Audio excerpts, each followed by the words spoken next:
Director, just give that split. I want to see her face. I mean, very good. There you focus. Go. Focus. I think I need to play for you a certain clip, and I think I downloaded it because of this. I came in peace. Let me play it for you so that this person can directly speak to you. 25 seconds.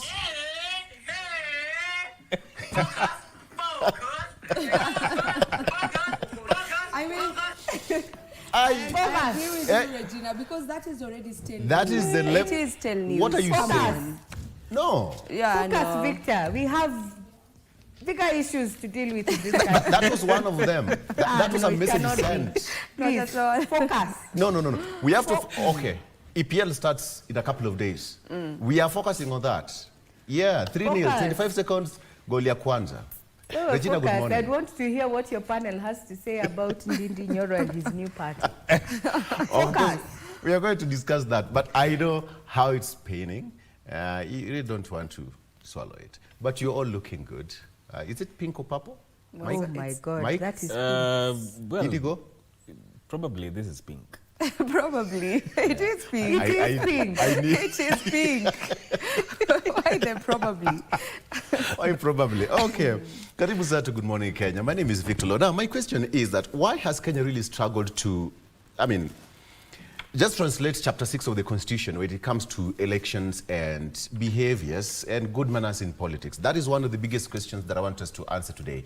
Why is it so hard to translate it? Because the Constitution it's open, it's quite direct, what should be done in chapter 6, but it's not so easy, more so to the politicians to put it in real action. And you will realize that the reason why I'm saying that is because of what has been happening in the country, for the last couple of days, weeks or something, chaos and chaos and chaos. And the person who suffers the most is us, the Wananchi. So that is why I want to talk about integrity in leadership and accountability, okay? We have to call them out. That is our primary role. We call them out. And they'll be here. We'll have to call them out. Then I want us to discuss that. I'll be joined by Mheshimiwa Tom Odege. He is the MP of Nyatike constituency. Daniel Orogo will be here. He is the public policy analyst. Francis Mongangi, Mheshimiwa, is the Deputy Governor of Machakos, and also Gibson Gesori, who is an advocate of the High Court of Kenya. The four gentlemen will be here in a couple of minutes, so let's talk about that at 7, right, Vivian? All right, and away from that, today being a Wednesday, we get to highlight women who are doing amazing and great things in their community and in the country altogether. And on our woman at the forefront, or rather women at the forefront today, our woman at the forefront will be one Mercy Gidanji. And Mercy is the Executive Director and the head of Stanbic Foundation. She'll be here for us to talk about mentorship beyond the boardroom as we look at ways in which we can be able to cultivate the next generation of female trailblazers. That is going to be one very interesting conversation. So you definitely want to stay with us until the end of this program. So I'll be coming to you at around 8:45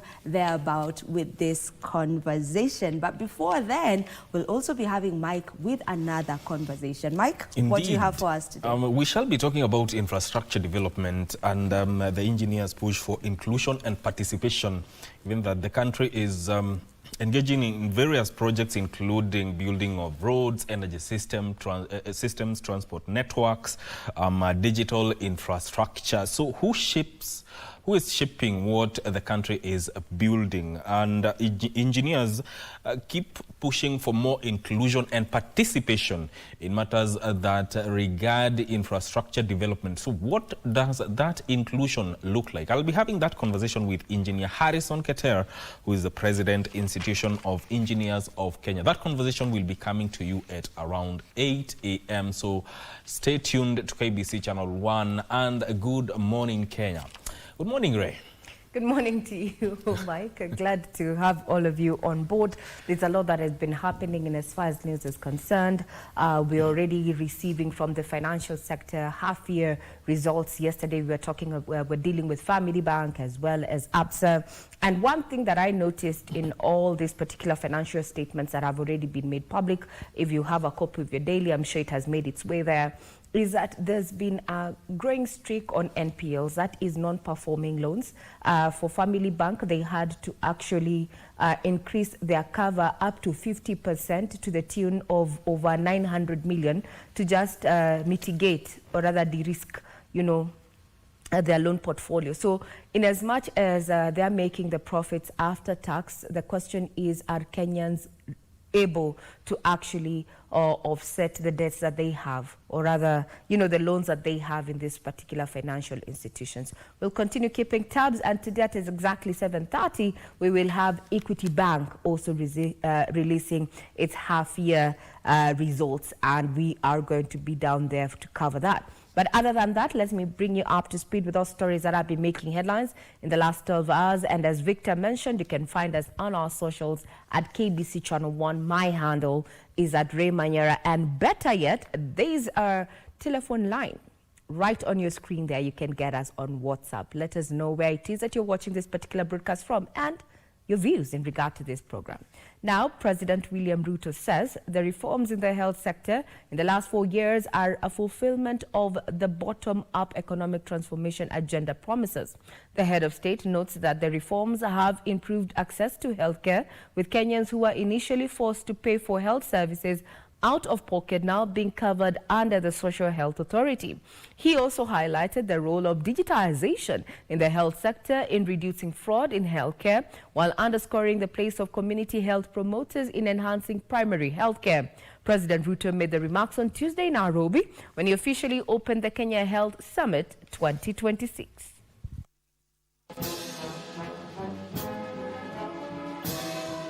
It was a time to take stock of the achievements and challenges in the health sector as President William Ruto officially opened the two-day Kenya Health Summit 2026. The summit is being held under the theme, Reforms Delivered, Health as a Right.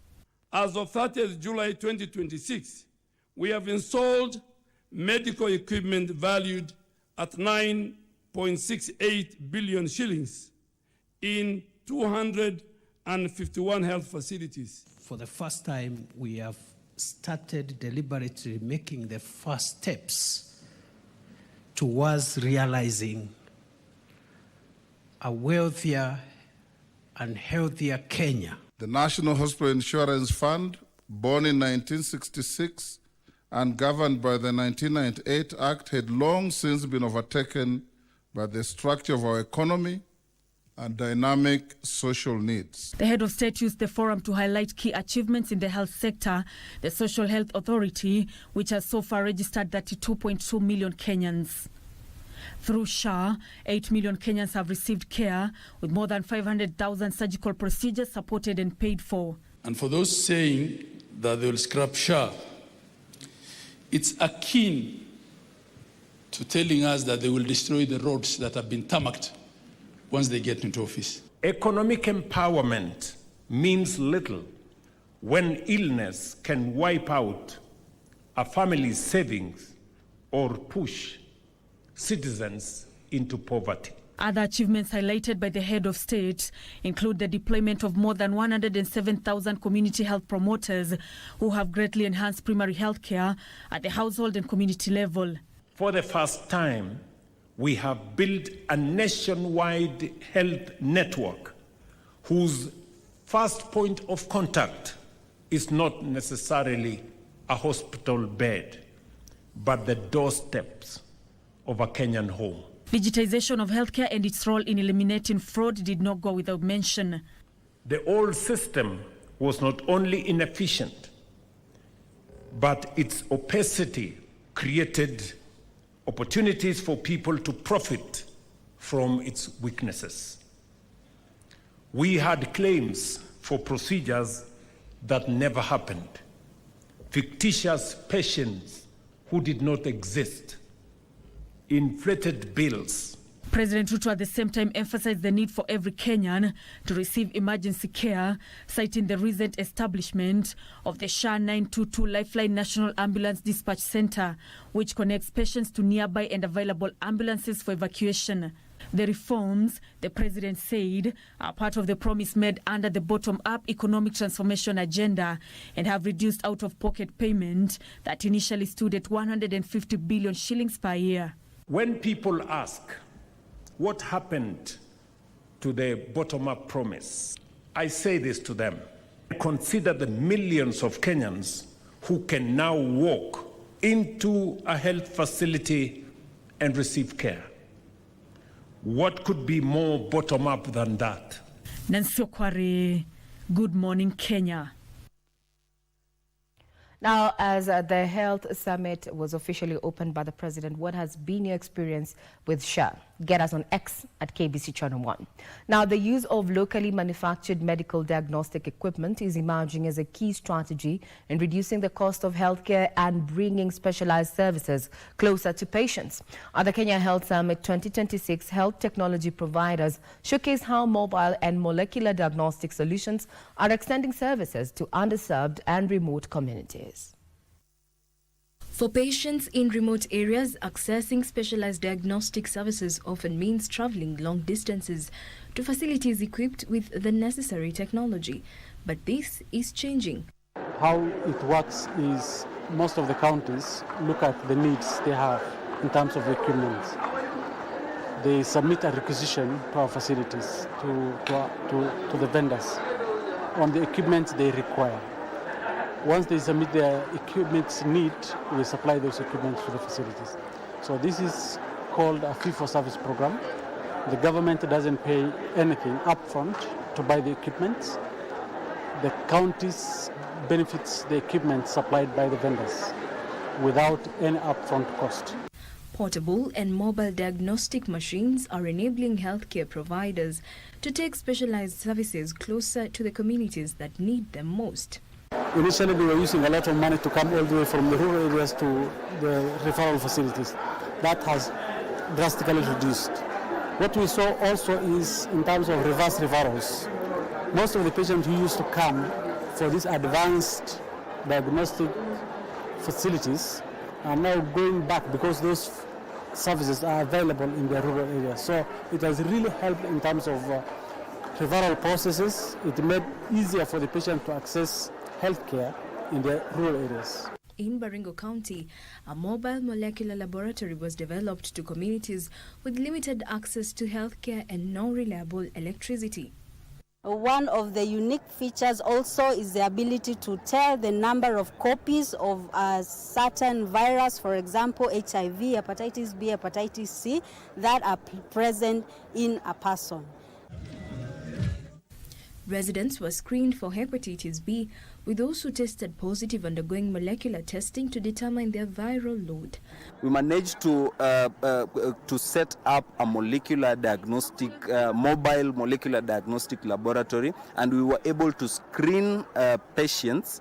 First, through our collaboration with ECPAL Medical and even Cambry and NASCOP, we started with rapid kit diagnostics. And from the people who turned out positive, we went ahead to run for them PCR. Bringing medical diagnostic equipment closer to patients demonstrates how mobile technology can help reduce both the cost and distance associated with accessing specialized healthcare. The equipment is among those on display at the two-day Kenya Health Summit 2026 at the Kenyatta International Convention Center in Nairobi.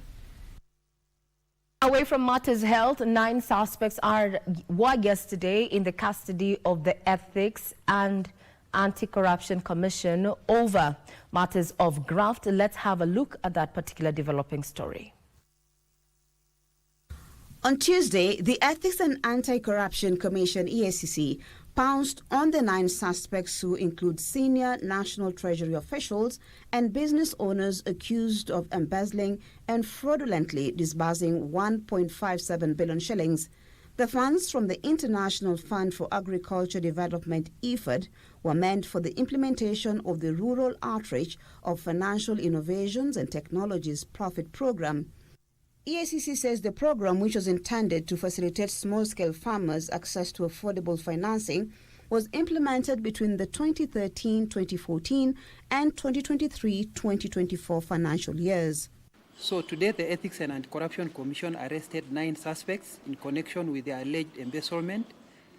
EACC investigation established that Kenya shillings 1,569,000,000 was fraudulently disbursed from the National Treasury Development Account to the Profit Program and subsequently channeled to 23 private entities.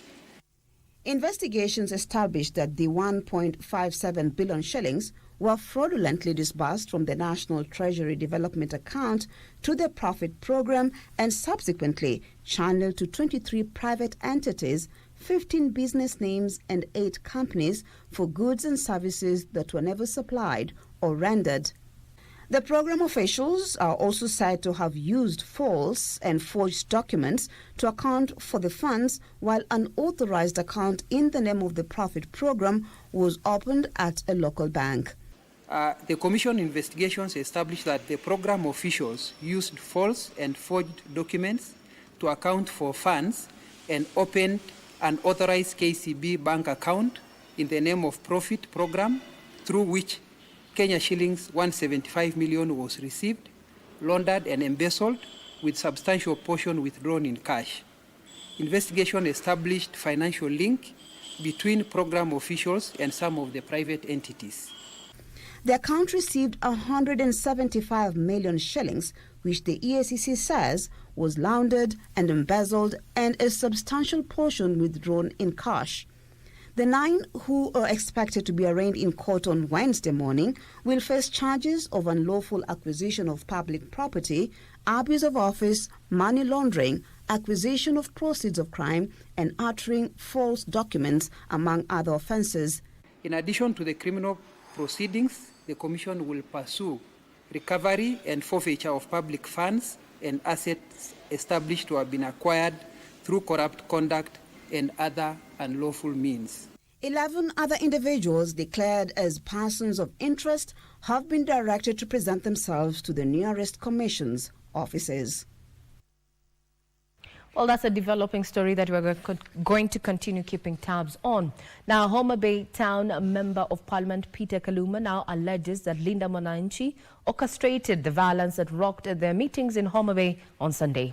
Kaluma and a host of leaders allied to the broad-based government now want investigative agencies to take action against top hunchers and the opposition outfit, claiming that they have sufficient evidence to prove the allegations that the forces outside the Linda Mwananchi group were also involved. And as Abdi Hashim tells us, is that the death toll from the chaos has risen to 4, while over 40 continue receiving treatment at different facilities across the region. Of the country, so it's not light. Peter Opondo Kaluma, Occurrences which I've seen, the man at the eye of a storm, accused of making inciting remarks that NCIC deems to be threatening national cohesion and linked to the deadly violence that rocked Homabay during a Linda Mwananchi rally in the county. Without putting the full context, are the subject matter of action by the NCIC, whose letter I've just received now. The Commission has summoned him to their Nairobi headquarters to record a statement on Wednesday morning. But Kaluma says he is unshaken, denying his involvement. And I've instructed for the writing of a response, the most important part of which is that I relish appearing before them.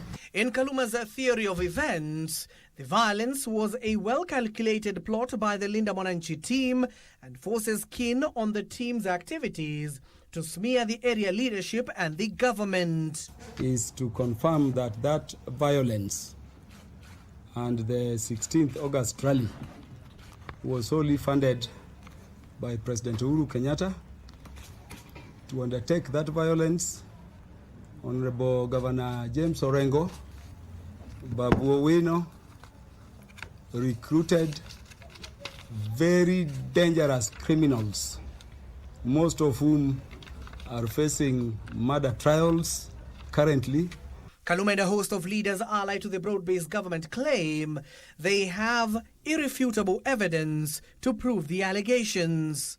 We demand the immediate arrest of all the listed thugs and criminals Governor James Orengo and Honorable Babu Owino and Sifuna used to arm our people on 16. The death toll from Sunday's violence has risen to 4 after police recovered a body in Oyugis.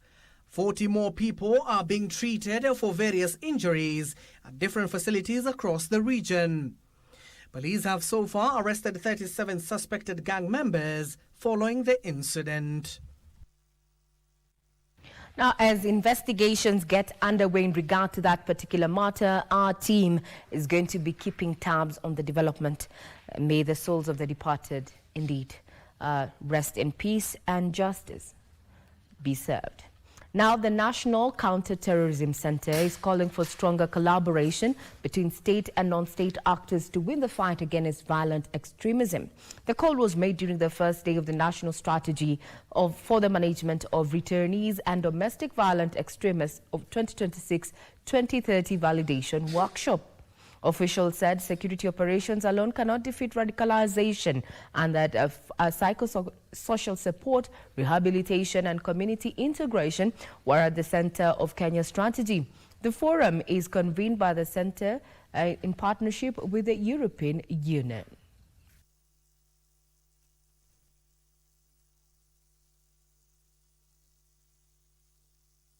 Our understanding of terrorism continues. You realize we need to have other people being brought in. We talk about even immigration, even teachers. Those are places now we need to partner with these people in terms of creating awareness on everything regarding radicalization. This thing also need the whole of society. The private sector also. They are the biggest victims.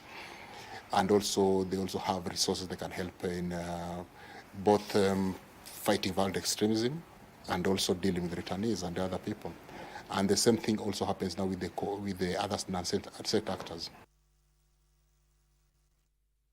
To the corridors of justice, the High Court has given authorities until Tuesday, the 25th of August, to complete the handover of Gatoto Integrated Community School in Mukuru kwa Ruben, Nairobi County, after an early attempt to enforce the order allegedly resulted in chaos. Several education and security officials have also been summoned to explain the compliance. This another more. This is as Deputy Inspector General of Police Eliud Lagat complied with the summons and appeared in court in person. The court heard that masked youths armed with crude weapons confronted those sent to implement the handover of Gatoto Integrated Community School in Mukuru kwa Ruben, Nairobi County, while advocate Collins Kirui was allegedly attacked as he was being escorted from the school. The court was also told that a trench had been dug near the school entrance, leaving a single access point. Despite the presence of adequately armed police officers, began hurling stones towards Counsel Kirui. The respondents say the allegations contained in Kirui's affidavit should be tested through evidence and ask for an opportunity to file affidavits and explain what happened. The court was told that Mr. Kirui is unwell, and that is why he's not here. As an advocate, he knows. We shall be craving that he takes the dog to be cross-examined on what averments he has made. That is the law from Kenya to the ICC. It cannot be run away from.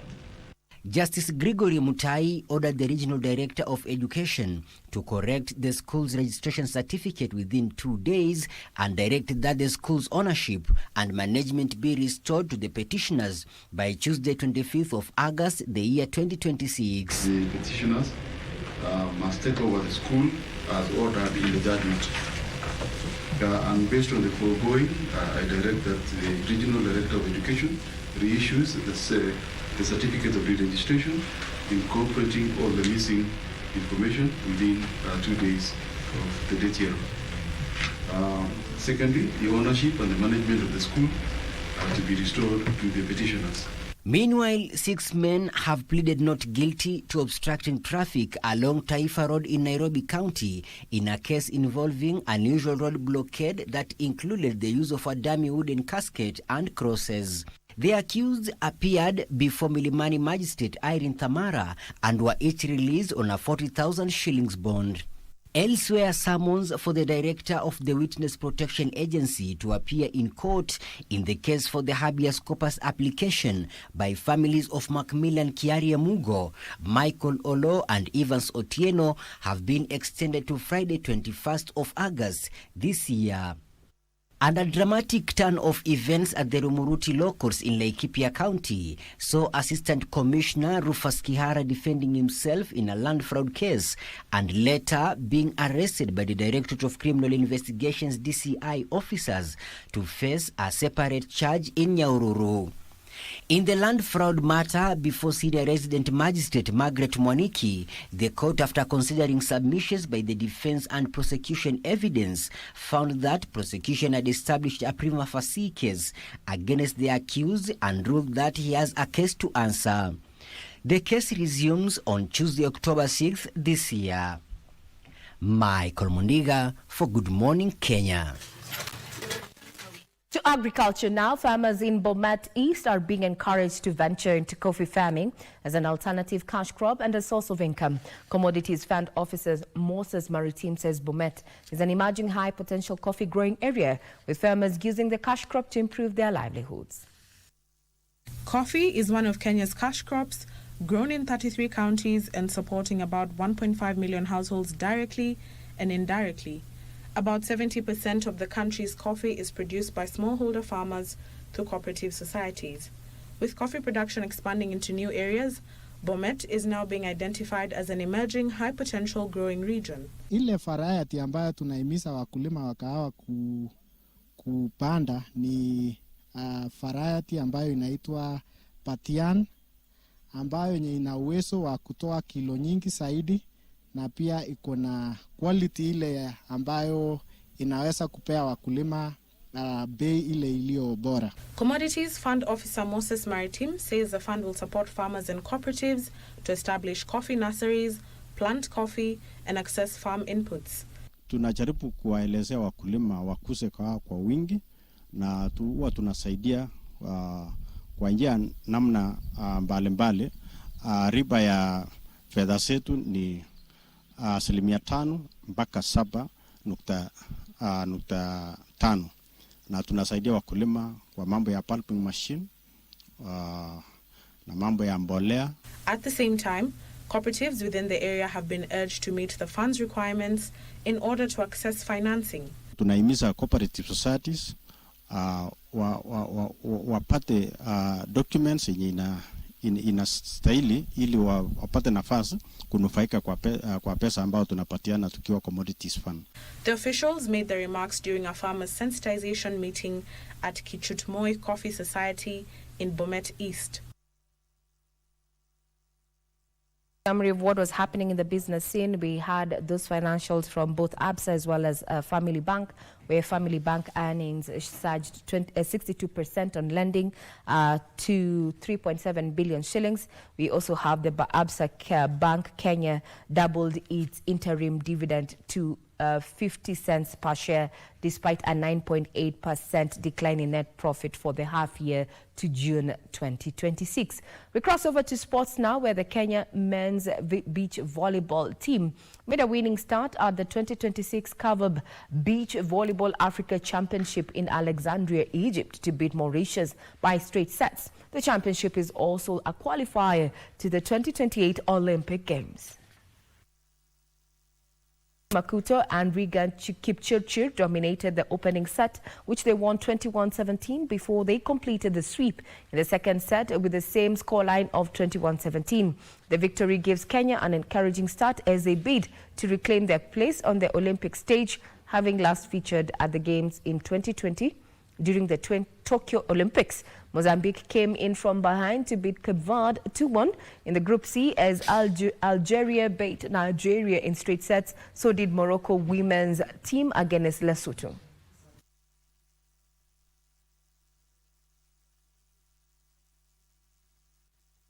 Well, that puts a cap on matters in the headlines. Be sure to peruse our website, that is www.kbc.co.ke for further details. I'm Regina Manyara. I quickly hand you over to my colleague Victor Law on the other side of the studio for the rest of the programming.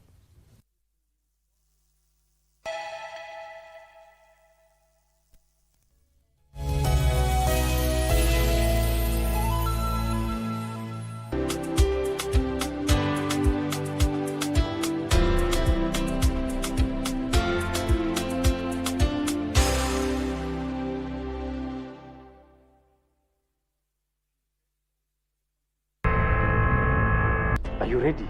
Yeah, more than ready. We always replace those who have left us.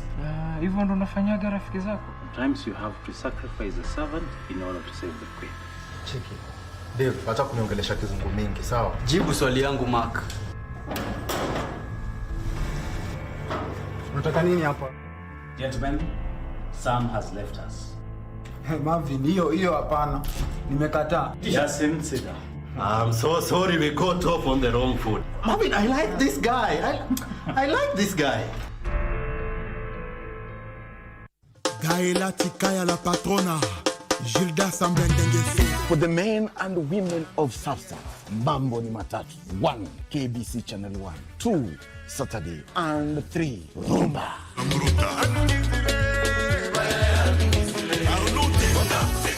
Vile tu wamesema rumba, nimeingia ndani ya nyumba, ndani ya kipindi, nikupatie miziki ya rumba, miziki tamu sana.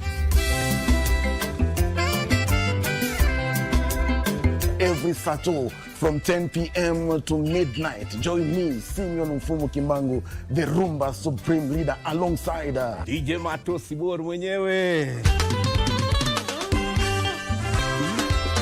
Rumba ya PDG ndani ya Bridge over Congo, KBC Channel 1, Toleka.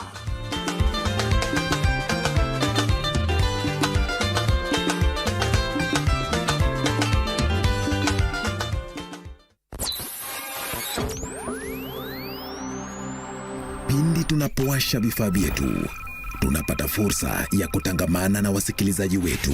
Karibu sana thĩinĩ wa tabarĩra ya Rwiga. Tunapeperusha utangazaji uliobobea katika habari, nĩ ũndũ wa macio na mangĩ maingĩ, burudani, nĩ harĩa tũkoragwo tũkĩigua nyĩmbo mwaki nyĩmbo hoda na hamasisho la kiroho. Usiachwe nyuma. Jiunge nasi kwa safari ya kufana katika 99.5 FM. Shoro FM.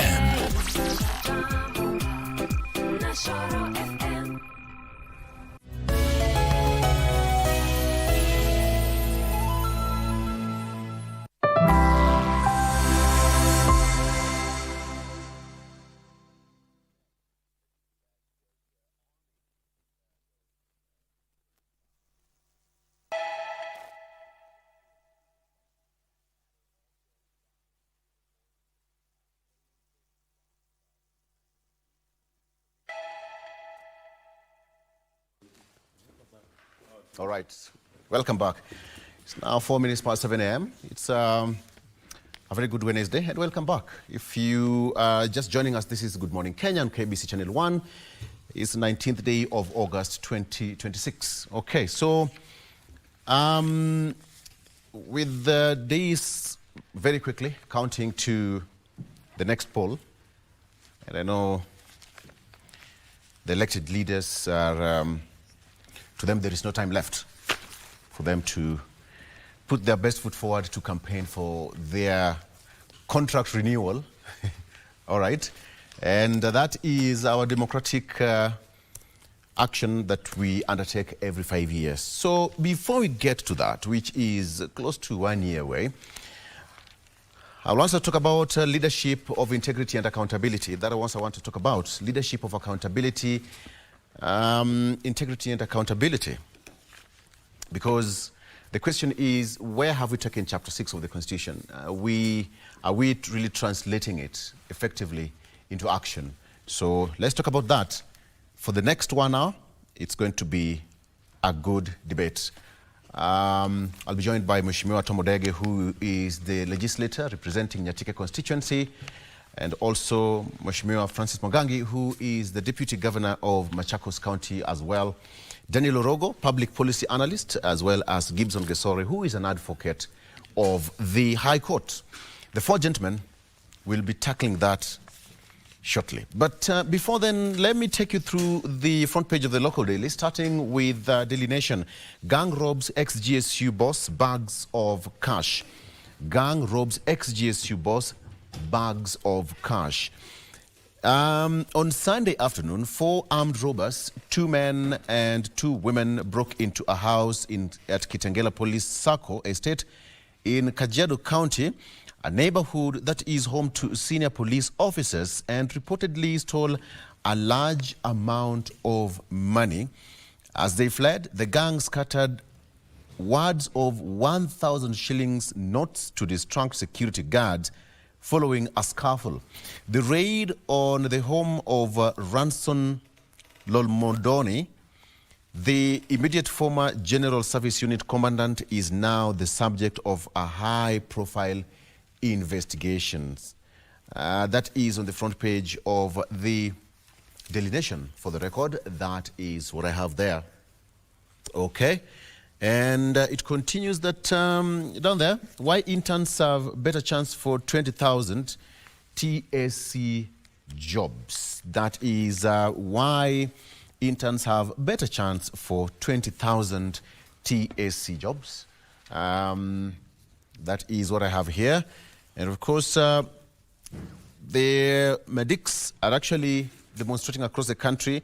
Healthcare workers demonstrate in Eldoret City and actually was in Gishu County, demanding for the implementation of a collective bargaining agreement providing for salary increases and the conversion of contract workers to permanent and pensionable terms.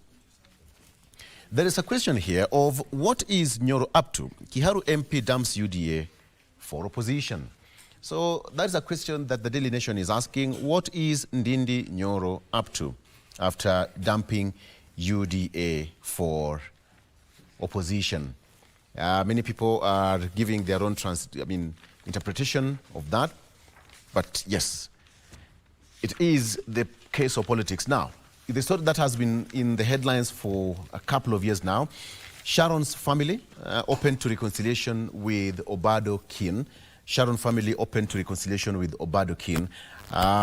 It's a trial. In a victim impact statement, Sharon's parents said that they bore no hard feelings towards Obado's family.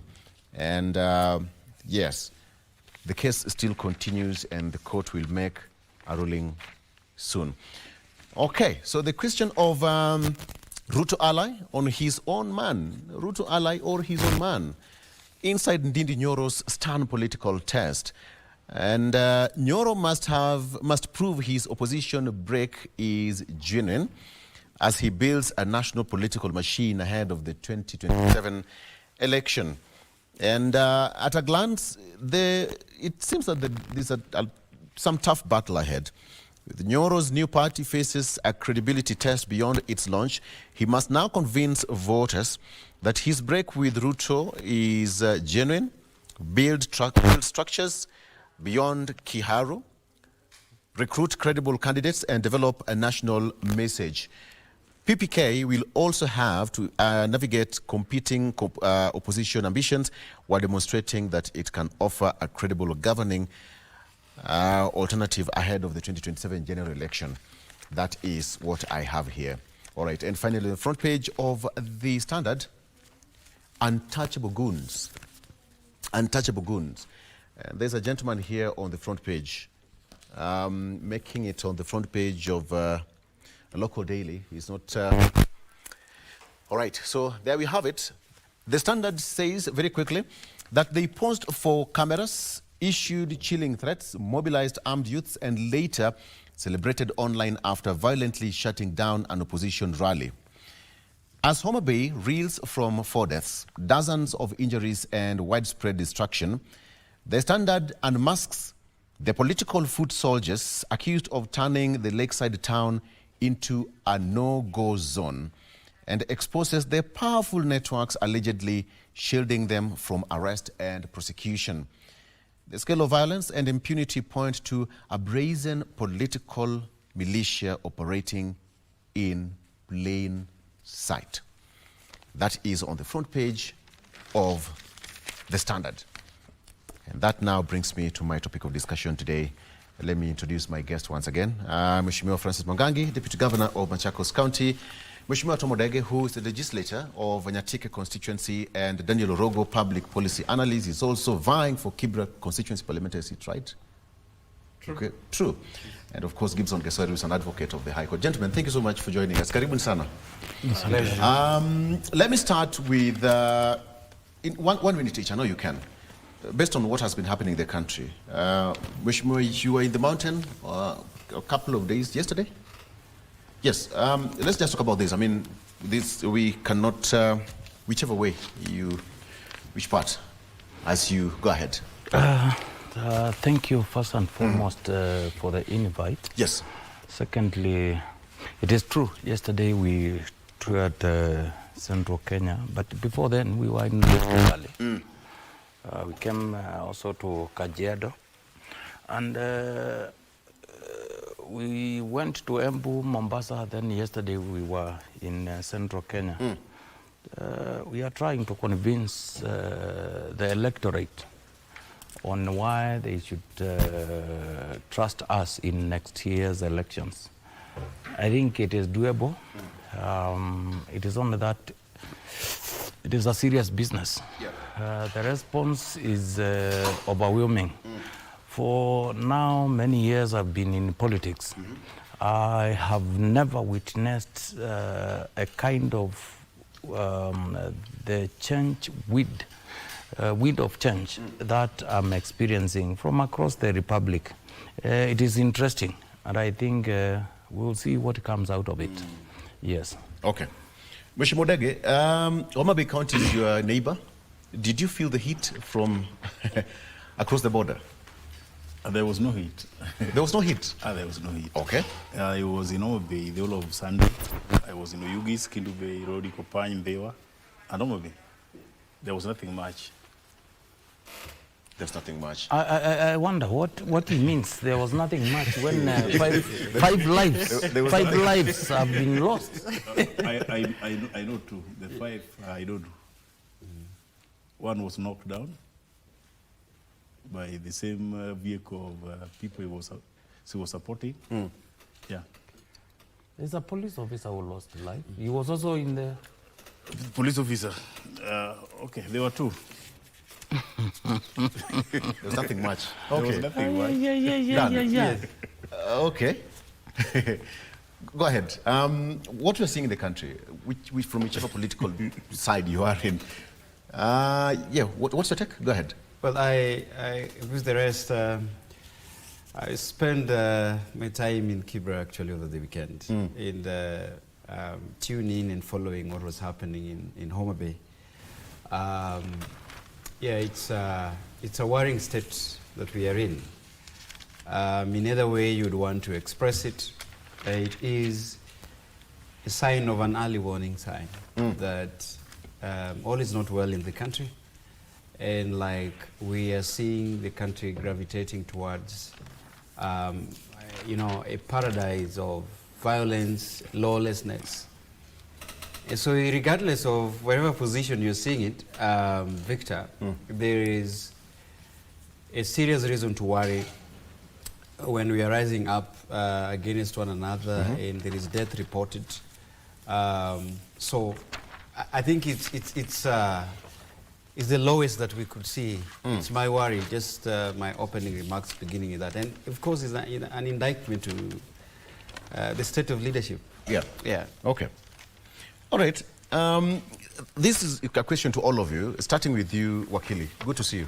Good to see you. A question that, why is it Kenya struggling to translate Chapter 6 of the Constitution into actual political or political behavior? Why? Why is it just so hard to practice it? Thank you, Victor. You see, Chapter 6 can only be practiced in a position or in an aspect of when we have some moral understanding. Basically, Kenya doesn't seem to be agreeing on any moral standing.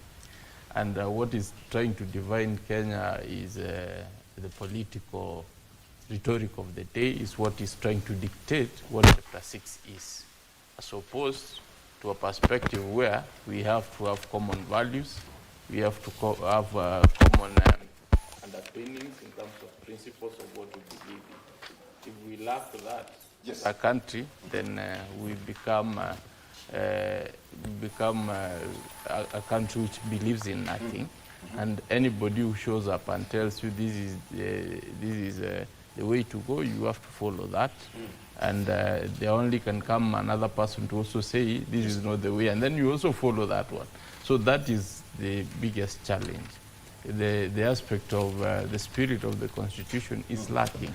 The spirit can only be captured in morals, in things which Kenyans believe in principle. But without that, then the Constitution can be a very beautiful document operating in a room which there is no set beliefs, there is no set understanding. That is the challenge which behooves Kenyans. And once we deal with that, because integrity is really about what do you believe in, what standards or principles do you want to say that this is the lowest and this is the best we can be able to have. Okay. Mheshimiwa Mwangangi, I mean, you know, as leaders, you will be chosen because of your track record, and you have to be accountable. Why is it so hard to exercise this Chapter 6? Greedy. All this you are seeing around is as a result of greedy, period. If you ask why, for example, the functions and the resources that are supposed to have gone to counties have not gone, it's because of greed. If you ask why we are centralizing everything, it's because of greed of some of us, what we are gaining out of it, period. Chapter 6 is about putting people first. You cannot afford to put people first if you are interested in what comes out of them in form of taxes. So in this case, it is not only at national level, even at county level, at whichever level, even at constituency level, because they had money in terms of NGCDF. So in this case, my take, it's purely the issue touching on greedy, corruption, and there has also to be attached on an issue of governance. And there can never be proper governance when I want to get something out of the public kitty. So everything else, you can talk a lot of many things. You can say governance, this, that, but it ends up to one thing: money that is supposed to be milked. Now, I think we need to do some things, because if we get out of here, 4 of us, most likely you will be let to go by the public. Out here, they will come running to me, to him, and you will end up giving out some coins here and there at the end of everything. It might not be much, but it is much because you had not budgeted for it when you are getting out of your house. So I think we need also to look at our politics and the way it is structured, because I'm sorry, under Mheshimiwa's leadership, they joined a team that is known to splash money for them to be liked.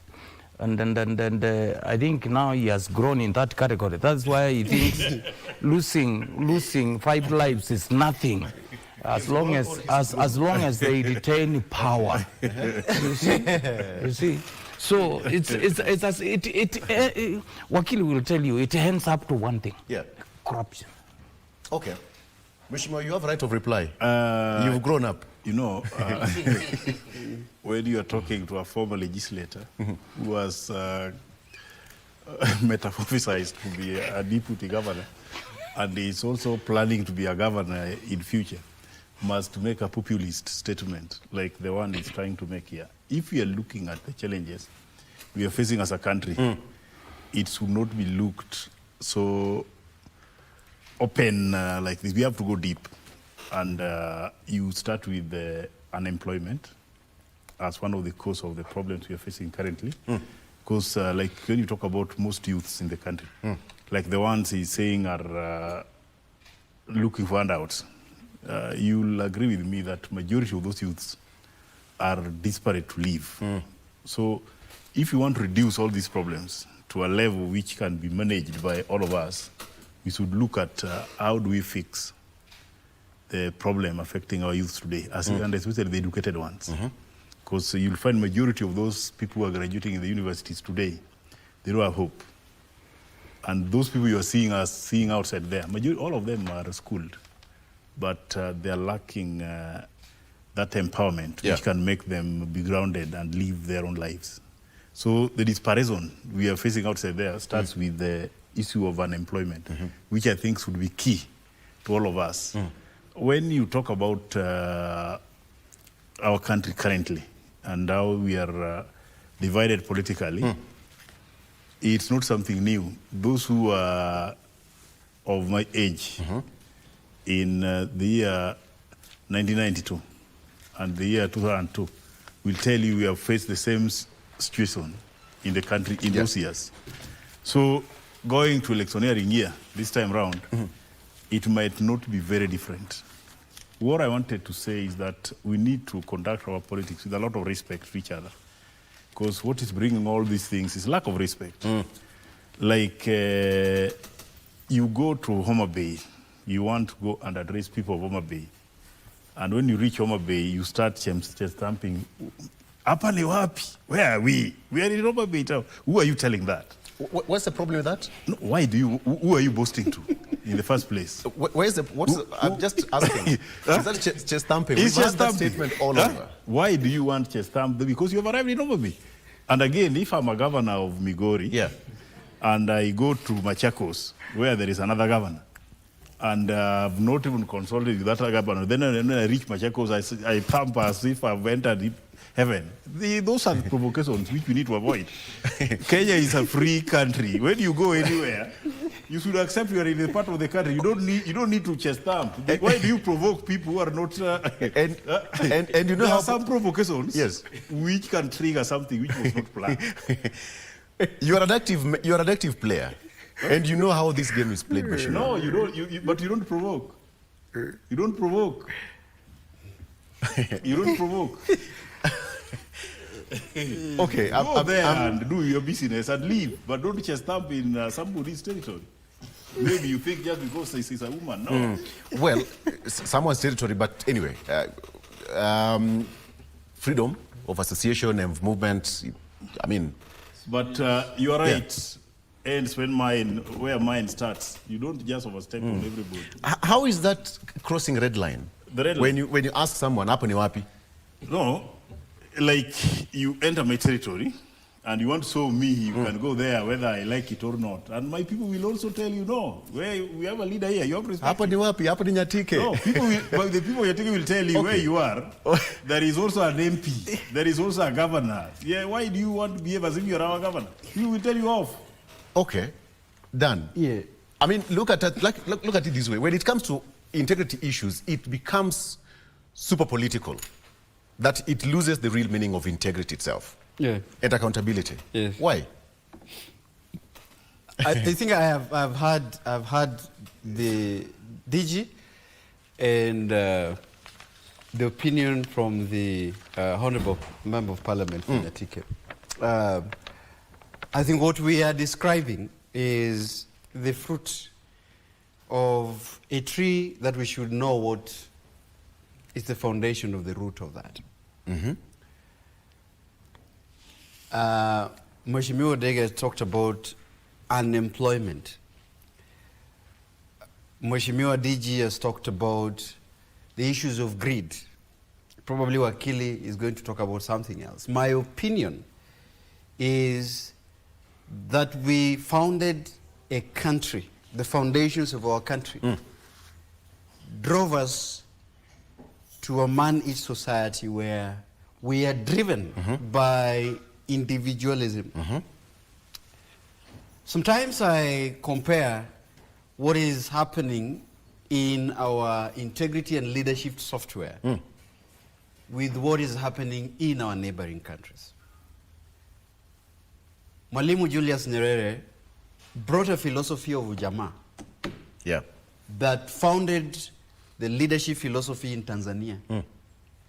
That every Tanzanian identifies themselves as Tanzanians, first of all.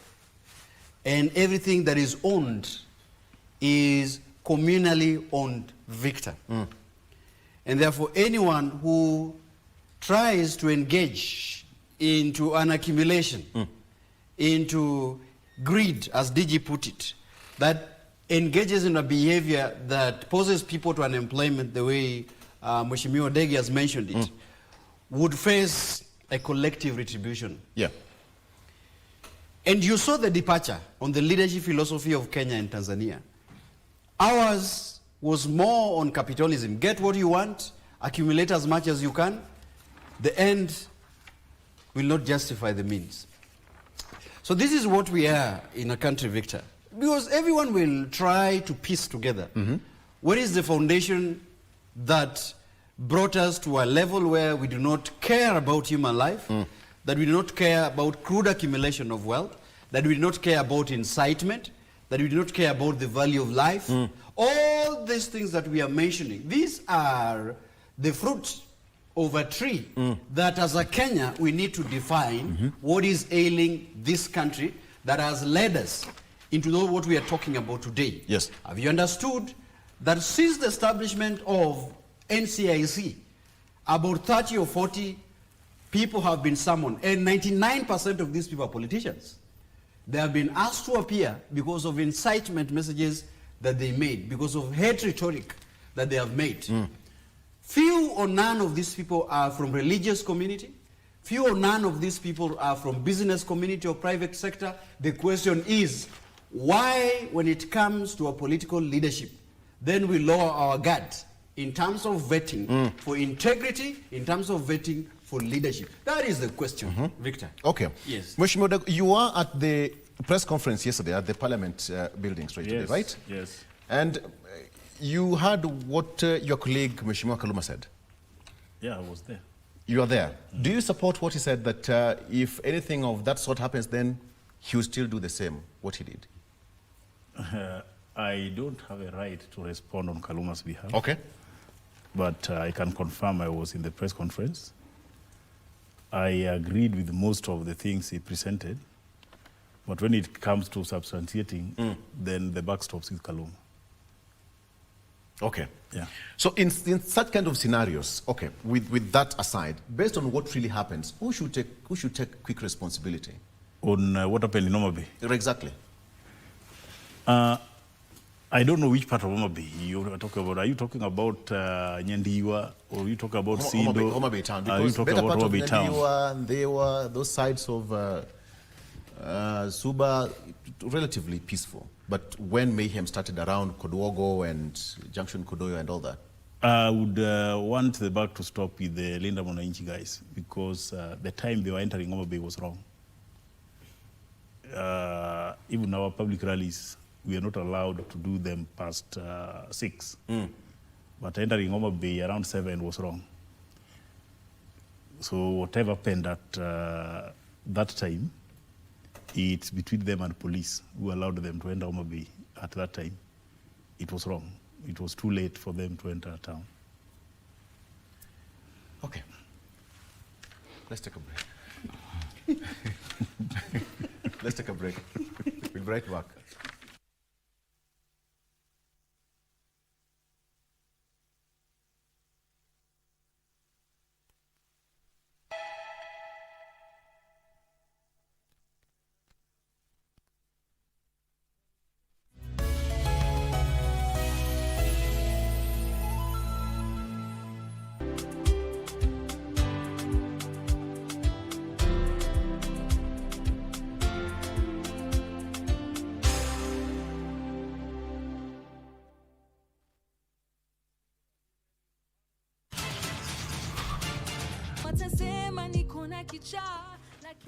Skiza, Mandy amenituma ni bring some sense into that head of yours. Tupatane kotini.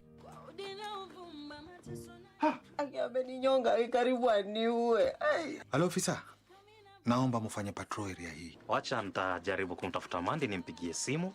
Umeogopa kurogwa? Siku ngapi? 2. Shelo kakuja hapa kunichota. Hii shamba la kanisa liko kwa jina lako binafsi. Ndugu Muli hapa. Hata alikuwa amepitia. Unazungumzia shamba yangu na huyu kwa nini? Why? By the way, unajua si vigumu pia kupotea. Mimi labda unipige risasi Muli. Unadhani hiyo ni huni? Ulishaonja pesa ya wizi. So hakuna pesa tamu kushinda hiyo. Pia mimi ulinirecord. Kwani unaonaje? Kama ndio tabia, sasa nani atakutrust na information? Unajua wewe na Muli ni kitu kimoja.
Okay, welcome back. Now, we are going to do this until 8 a.m. Let's do this. Now, Wakili, now the question is, there is a situation now where we're headed.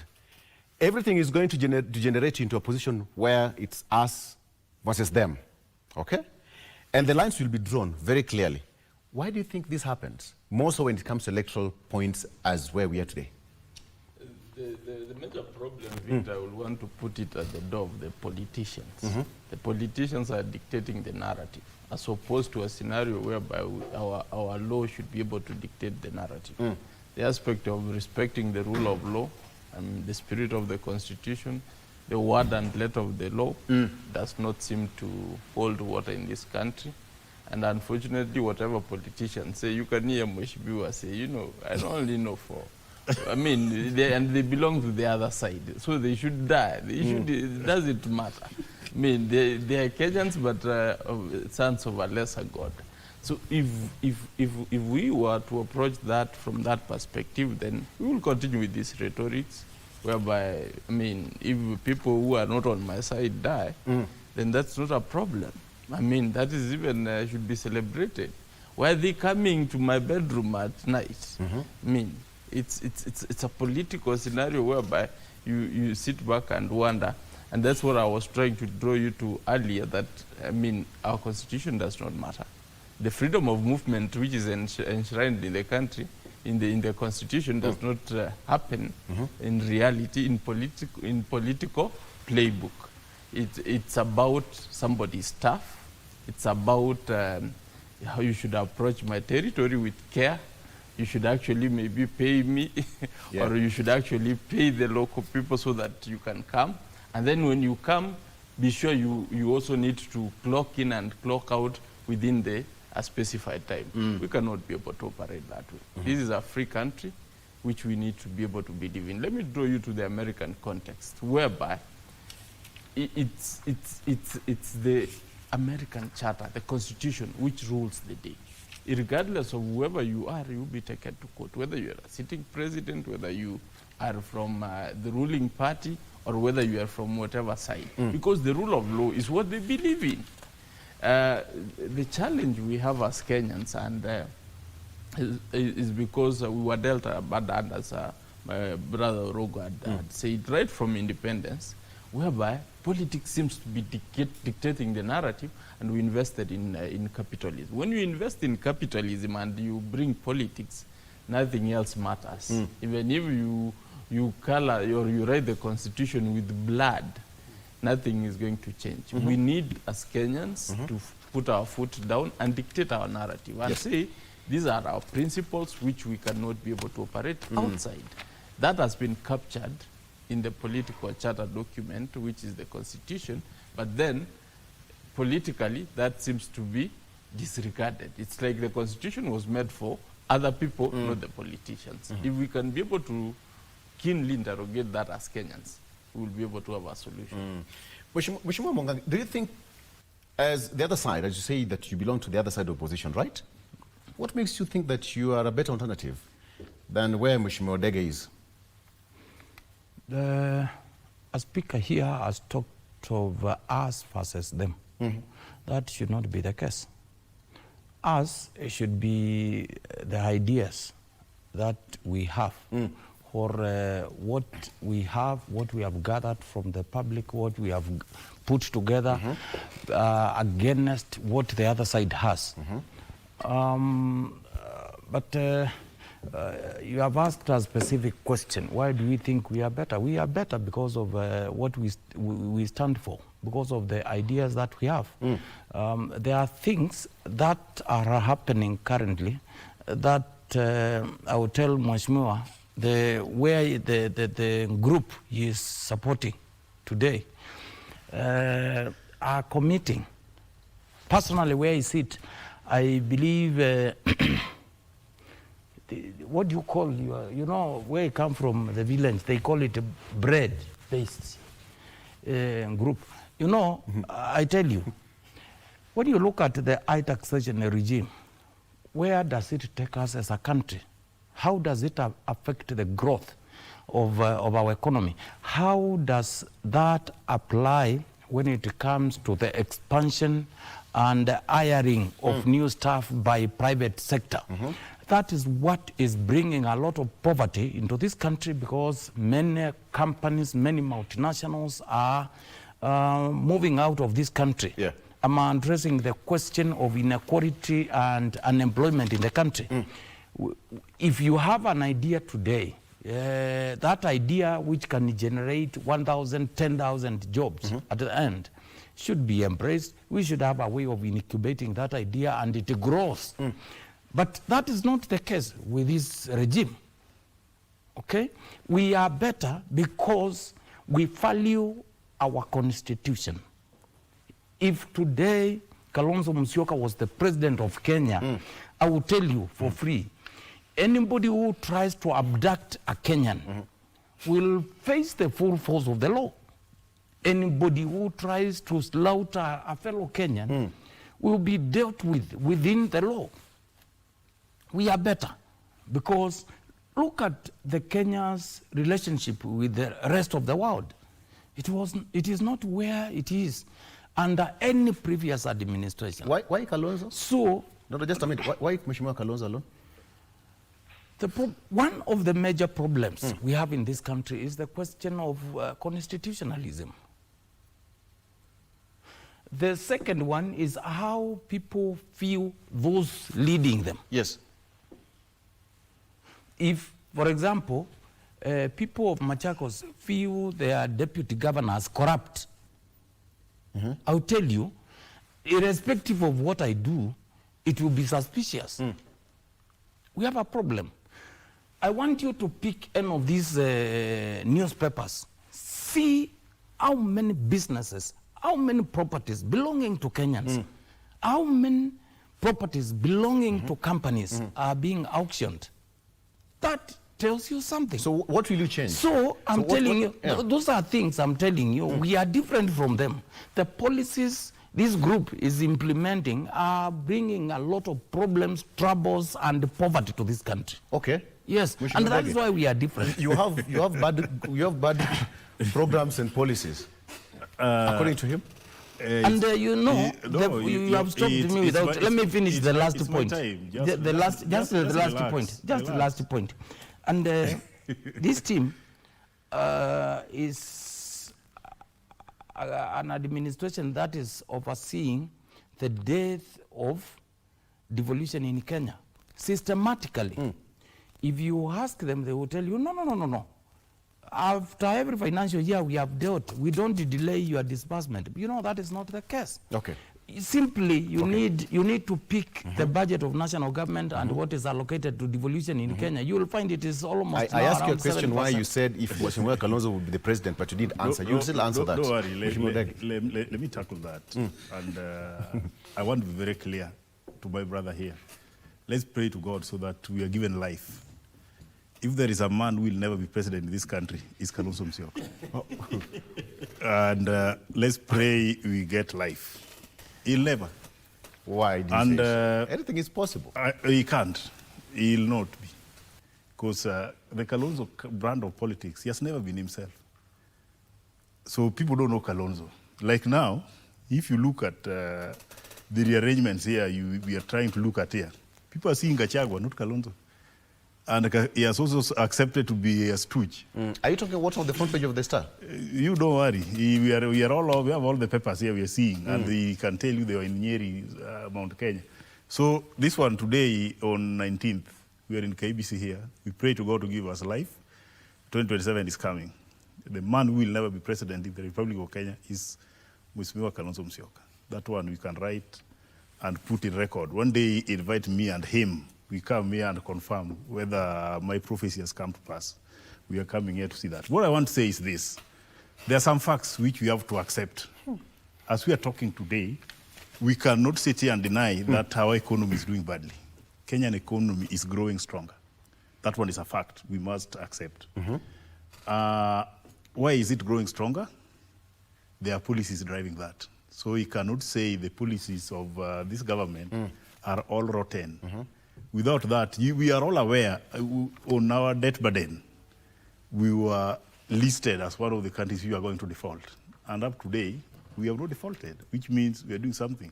You look at the way we are doing our infrastructure currently. I think in the region, we are ranked, we have a place where we are. You cannot do infrastructure if you don't have a stronger economy. We are there. Today, as we are talking, if you are lucky, you've been traveling outside this country, and you've been going through Ethiopia, you will say JKA is dead because you can go there and not find any passenger lining. They are not there. JKA died a long time ago because we refused to compete. Every passenger is now connecting through Ethiopia, not in Kenya here. So if Kenyans can now proudly say we are doing a new airport, I'll be a very happy man because we are going towards the right direction. There is no way you can grow your economy if key infrastructures are not fixed. So those are the things which the government is currently trying to fix. And in the next 10 years, we'll be proud to be in a country where, because we are reclaiming our lost glory, we are reclaiming. That one we can only get if we fix infrastructure correctly. We do our airports to the international standards. We have affordable way of communicating and moving within the country and abroad. That's where we are talking about Lake Victoria Ring Road, we talk about SGR, we talk about modern airport, we talk about everything. We want to make business easier to those who are willing to do business. My brother here talked about how Nyerere laid foundation in Tanzania. And I want to tell you, I'm bordering Tanzania. And if you go to Tanzania today, they are dropping those Nyerere policies very fast to start coping with us because they have been left behind. Like, if you ask me today, what is Tanzania doing with Kiswahili currently? Because internationally, that language is not helping them. They have to change. Where a primary school kid will say, nimemaliza shule. Those are long gone. We have to start competing. You look at Rwanda, just a young country coming from war. Rwanda now is ranked as one of the leading economies because they changed very fast. When they realized they have joined East Africa and the most dominant language in East Africa is English. They adopted English very fast, and they're also doing French. So internationally, Rwanda can compete very favorably and can attract people from all walks and lives than Tanzania here. Yeah. So Tanzania is trying to now cope with the time because that Ujamaa thing Nyerere gave them was not competing enough to make them move very fast as opposed to our system of running things. Because Ujamaa, Tanzania have almost close to more than 100 sub-tribes, more than they are there, 110, 120. and I can tell you, when it comes to natural resources, they are almost 50 times richer than Kenya. But because of their Ujamaa thing, it has gone so slowly until the country was remaining there. Now we go there and see what Suluhu is doing. Suluhu has revamped that country and is competing with us very fast. And if you're not careful, they'll bypass us here. Okay. Because of the new policy. But when you come to politics in Kenya, I want to tell you that we have challenges. Those challenges were there with Moi. Those challenges were there with Kibaki. Those challenges were there with Uhuru Kenyatta. And those challenges were also with Ruto. And as we are talking now, we are trying to change the narrative so that we have a country where every corner of this country can feel the development. One of the challenges, let me say one thing about the county he's talking about. Just mention one challenge. The challenge we have was purely inequity in resource distribution. Very good. That inequity is why somebody can go to Suba South and laugh at them because of dusty roads. And forgetting that these people have been sidelined for the last 60 years, and is now when they are trying to rediscover if they can also get and do something and compete with others. And somebody who is laughing has been in the right side of the government for the last 60 years. And we can even go to court and reclaim our wealth they took to wherever they thought was right. Okay. All right, done. Yeah. I'll come back. You respond. There's something you wanted to say. You refused for me to say something about it. I'll come back. Yes, Dan, go ahead. Yeah, well, let me correct that. I said we.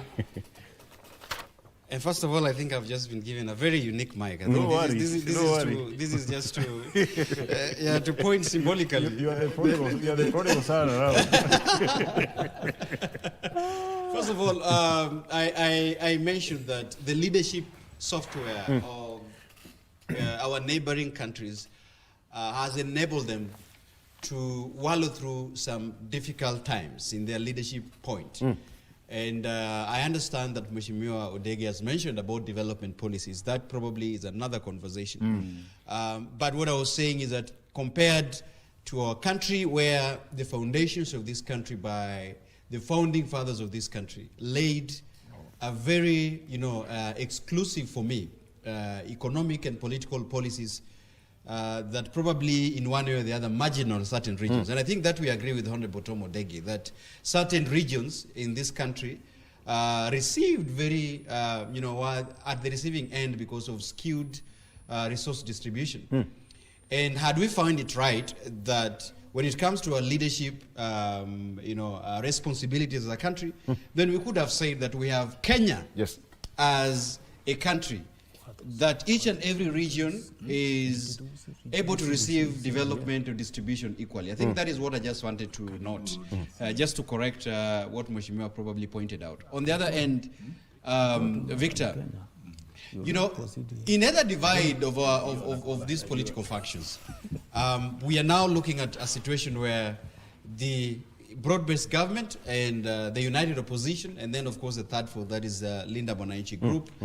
Now I see the entrance of Ndindi Nyoro into it is bringing us to a point where now as Kenyans, we are confronted with a situation of asking leaders in both functions to tell us what their policies are. And I think that is very interesting. The arrival of the discussion, the conclave, our president has pointed out that it's important that we have a conversation in this country, which of course I have been talking about in this panel each and every time, that there are things in this country that are no longer tenable. That of course the constitution has outlived certain elements that we foresee could have worked in 2010, but now is no longer tenable that we could be talking about. Not necessarily the change on expanding executive or something, but even looking at what are other tenets of the Constitution that we could be talking about that could enhance our accountability, that could enhance our integrity. For example, I foresee a situation, Victor, where then do we talk about in this national conversation that has been proposed by the head of state, for example, do we now begin to talk about what makes Kenya to be known as Kenya? What is the Kenyanese in us that Honorable Mwangangi in his united opposition can say that can be reiterated by Honorable Tom Odege in the broad-based government? What then do we agree in as a country, regardless of whatever political party or political coalition we are in? Those are conversations that we should be looking. Can we have a conversation, for example, on the Article 10 of the Constitution, our values, national principles of governance? So I look at this as probably a point of unity. We all agree violence is not good, right, Victor? We all agree that there needs to be sanctity of life. Honorable Tom Odege, we all agree that there is sanctity of life in this country. Honorable Mwangangi can equally agree to this. We all agree that there should be a rule of, a respect of Constitution and the rule of law. So I believe that in our differences, regardless of certain political functions, regardless of whether Mheshimiwa Kalonzo will be the president or not, or Mheshimiwa Rigathi will be the president or not, or whether Mheshimiwa Ruto, or whatever Mheshimiwa Maraga, or whoever is in a position, then there is those things that we as a country can agree on, that this is what defines the Kenyans, this is what defines integrity, this is what defines us as a country. Victor, in 2002, did we see post-Kibaki, after being sworn in, that the country, people were arresting police officers who attempted to engage in corruption, Victor? Did we see that by that time, the country was rated as the most hopeful country in the world? So these are the things that we are talking about today. They are not hard, but we're just saying, what is it as a country that begins to define us, that begins to shape our leadership, that all of us can agree, regardless of political functions we are in, that this is wrong. But then, Wakili, so what is the real need of, or the value of having some of these laws, while the consequences of breaking the so-called laws that we have are actually either slow or uncertain? You see, the challenge with the law implementation, Victor, is the underpinnings. If people do not believe in the underpinnings, then it becomes very difficult. Changing people from the former constitution to the current constitution and still maintaining the same mentality which people had, it's akin to the proverbial say that it's still the same monkeys in a different forest. So that is the challenge. Nothing will change. So that's why I was alluding to earlier, that as a country, we need to really go back to the drawing board and ask ourselves, what do we believe in? What sets of integrity do we believe in? I mean, I think I've had comments related to issues of English, Swahili, Ujamaa, and I've also had aspects of the economy not doing so well. But let's go back to the basics. Ethiopia was never colonized. Ethiopia around 2018 already surpassed us economically. Mheshimiwa has highlighted, if you go to the Ethiopian airport, Bole airport, and they are doing now a major one, which is going to be the largest in Africa, Ethiopia is doing more, even with, they have their political issues, but they've been able to surpass this because they believe in something called being an Ethiopian. And that is the driving force. Regardless of the wars they are having, regardless of them not being colonized, they still can forge ahead. You go to Europe. Europe, Italians speak Italian, the French speak French, and they're neighbors. And then the British speak English. But these people have been able to do business, do trade, develop their countries irregardless. So language or no language does not matter. It's about what do you believe in. Can we be able to believe in some certain set of values which we can be able to bring in the political aspirations and then be able to drive our economy based on that? If you go to Ethiopia now, in the next 5 or 10 years, it's going to be the next Dubai. But where are we? We have an airport which is very confused. We have a truck which is stuck somewhere in the forest. We are not serious as Kenyans. And why are we not serious? It's because the problem is with the leadership. It's the kind of leaders we put in office. Okay. And how do the leaders end up there? It's us Kenyans who fought them. So the problem is with us Kenyans to first understand what do we want as a people. Ethiopia cannot be doing a dam, which is the largest, which is even shocking the Americans, and we just sit there and there are we meet a neighbor, while we cannot even do a single airport. That is a joke.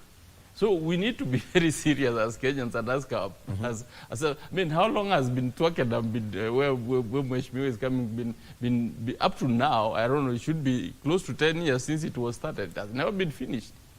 But Ethiopia has done a 6,000 megawatt dam over the same period. So now they're doing a major airport after what they did has already been overpassed. So we need priorities. They are on a second round, as we are not even started on the first round. We are talking of Vision 2060. We are jokers. We need to be serious. We need to be able. Our friends, the Tanzanians, the Ujamaa has been able to help them. They stole the East African crude oil pipeline from us. You know, the initial plan was, and nobody's talking about that. Now, they're also doing another one of the major ports. Yes. Their port is going to be the biggest in the region. They're also doing an SGR, which is also going to the border. Ours, I think, I don't know, we launched it, but I'm not seeing even a tractor trying to push it the same. Those are the things which we're supposed to be talking about. Why is our rate of economic development so sluggish that even our neighbors have woken up and have done greater things, while ours is still slacking behind? Why don't we have a dual up to Mombasa up to now? We gave that to the Americans ages ago. They have been dancing around. They have never even had a tractor on site, and we're still not talking about that. You've asked so Those are some of the things which we need to be pushing. Tough questions that if you had 1 hour, we would just be responding to those questions one by one. We should battle these politics and be able to focus on the key things which should be able to drive our economic growth. Okay. I did not take you through the front page of the Star. And Mheshimiwa, you'll have to answer this because it's also in relation to what Mheshimiwa Dege said. Can you see that? That Gachagua pushes for early Wiper DCP deal ahead of unity talks. So this one, definitely, if Sifuna is in the matrix, will push him to number 2. What is the deal about? Before that, I think in trying to answer that question, I think I will be deviating from a very important thing you are subjecting this panel to the nation. Today's topic is very important. Leadership of integrity and accountability. Right. If as a country we stuck with the implementation of Vision 2030 and not using it to loot the country, this country will be different today. All those things Wakili has raised are addressed in Vision 2030. We need to ask ourselves a question. How comes President Kibaki, with all his shortcomings, he managed to succeed and put this country to a growth and transformation path? What is this he did that some of us are not getting right? I watched our head of state last night, and he made a very good comment, which I think, if it is followed, maybe we'll be on the right path. But I have a problem with the administration. What they say is very nice. When it comes to the real action, they do the very opposite of what they promise. Now, he said everything depends on the leadership. It is something that Mheshimiwa Ndege has said. It is something Wakili and the Kibra candidate has said. I think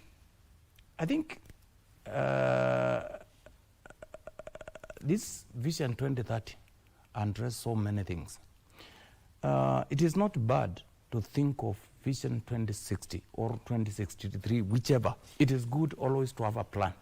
But I agree also, we need timelines in implementing this plan so that a country's leadership, once it changes, people don't deviate and start doing other things. And finally, on the same, is you are right, Wakili. Those projects, some have started, some have stalled, and I tell you, like this country has major rivers, like Tana River, Athi River, and in the case of Athi River, it is now almost still for close to over 20 years. That what I saw dirty, we need to do a lot. Yet it is the main source of that dam he has referred to. Now, coming to your question about the Gachagua. Can you do that because already we are out of time? Yes. In 1 minute. It is not pushing. It is a comment he meant. I don't know why people are reading so much. In politics, there is not just. And you know that. I was there when he meant that a comment. He said we need to work more closely. Okay. Why? We you know, culturally, people come together. They intermarry. They do business together. So they do a lot of what's the things partnership together. all about? Politics, so that we can transform the country. What will Gachagua bring on the table? And His Excellency Kalonzo? Yesterday, there is something you ran here in the news. I saw it as I was coming. He said, since 1992, he has been part and parcel of changing of the government. So what is this deal all about? For Kalonzo to be what? Not to be what? Working together. That is part of it. Okay? That is part of it. You see, there's something I want to repeat here. For Kalonzo to be the president. At Uhuru Park, just a minute, at Uhuru Park, we as Wiper Patriotic Front gave Kalonzo nod to run for presidency of this country. We, within Wiper, we continue pushing for that agenda. We have other players. We will try to convince them. So if he is the one as a candidate for alternative government formation, then we move forward and we will be happy. If he is not the one, we are ready to support whoever is agreed upon or is picked. And as Mheshimiwa Odege said, what did you say, Mheshimiwa? Today is 19th. And by the way, there was a comment here that was meant here. No. We should not let it go that way. You have done. You are allow us also to we're actually out of time. Allow us to make our closing remarks. Sorry? The text said that we are out of time. Okay. Maybe just 30 seconds to respond. What I want to put here, yes, 30 seconds, kindly, is about what happened in Homabay and in ODM. What I want to communicate to Kenyans is that in ODM, we have a party leader called Oburu Odinga. We have a party chair called Gladys Wanga. Any other person calling himself party leader or any other thing is not meant for ODM. Let them form their party and they run the way they want. And in our ODM zones, we demand for respect. And if you want us to respect you, please respect us. Other line says, which can provoke violence, let us stop them. We are in one country and we must respect each other and we move this country forward. Provocations, no. I think that's a better way to stop. Can we all agree that we condemn violence? Yes. All agree. Yes. Violence we condemn. Let's just all agree that. Because at the end of the day, we will not have voters. We also hold those who are funding violence to account. That's what we're talking about, accountability. Okay, yes. All right, so let's stop it there. Gibson Gesore, advocate of the High Court, as usual, asante sana for making it to the show. Daniel Orogo, we wish you all the best in Kibra. It's a tough battle, but you have Mheshimiwa there, two Mheshimiwas here. Take some notes from them. Yeah, you can consult them. Absolutely. They'll give you some notes on how to do it. Okay, Mheshimiwa Tomodege, asante sana, and for representing the great people of Nyatike, and Mheshimiwa Francis Mongangi, thank you so much from Machakos County. Okay, let's take a break. GNK continues after this. Stay with us.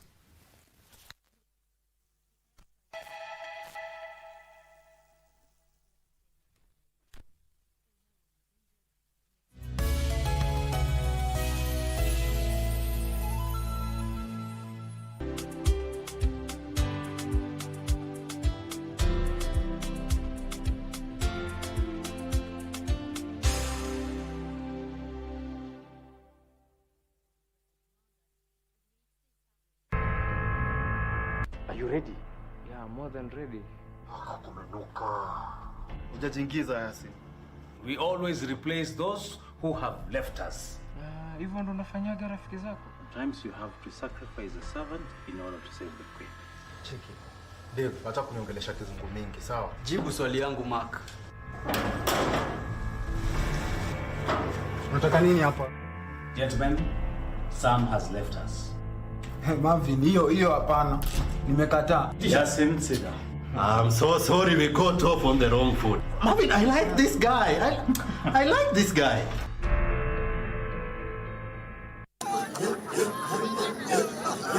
Kajiado Entasuba. Ni habari njema kwa wakazi wa Kajiado. Burdan tunayo.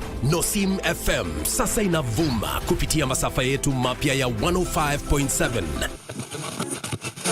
Kitabautwa County Olkejuado. Pata uhondo na burdan kemkem kwa lugha unayoienzi ya Kimaa. Ukiwa na Manga, Rongai, Mashuru, Kitengela, Ilbisil, Kiserian, Ngong au hata Isinya, stesheni ya Nosim FM inakupakulia mambo yote kupitia 105.7. Ni mwamko mpya na Nosim FM 105.7, Kajiado County. Nosim FM, Osimlino.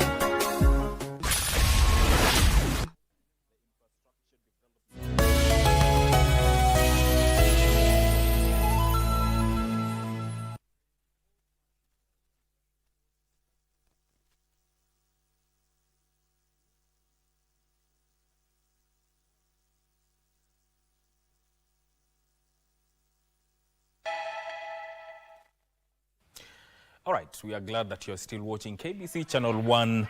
This is Good Morning Kenya. Now, let's talk about matters of infrastructure development and inclusion of engineers and participation in these projects, because Kenya is building at a rate that could define the next generation. We're talking about roads, energy systems, transport networks, digital infrastructure, and many more projects. So who is shaping what Kenya builds? Now, engineers are pushing for more inclusion and participation in infrastructure development. So what does that inclusion look like? I'm having this conversation with the engineer Harrison Keter, who is the president of Institution of Engineers of Kenya. Welcome to Good Morning Kenya.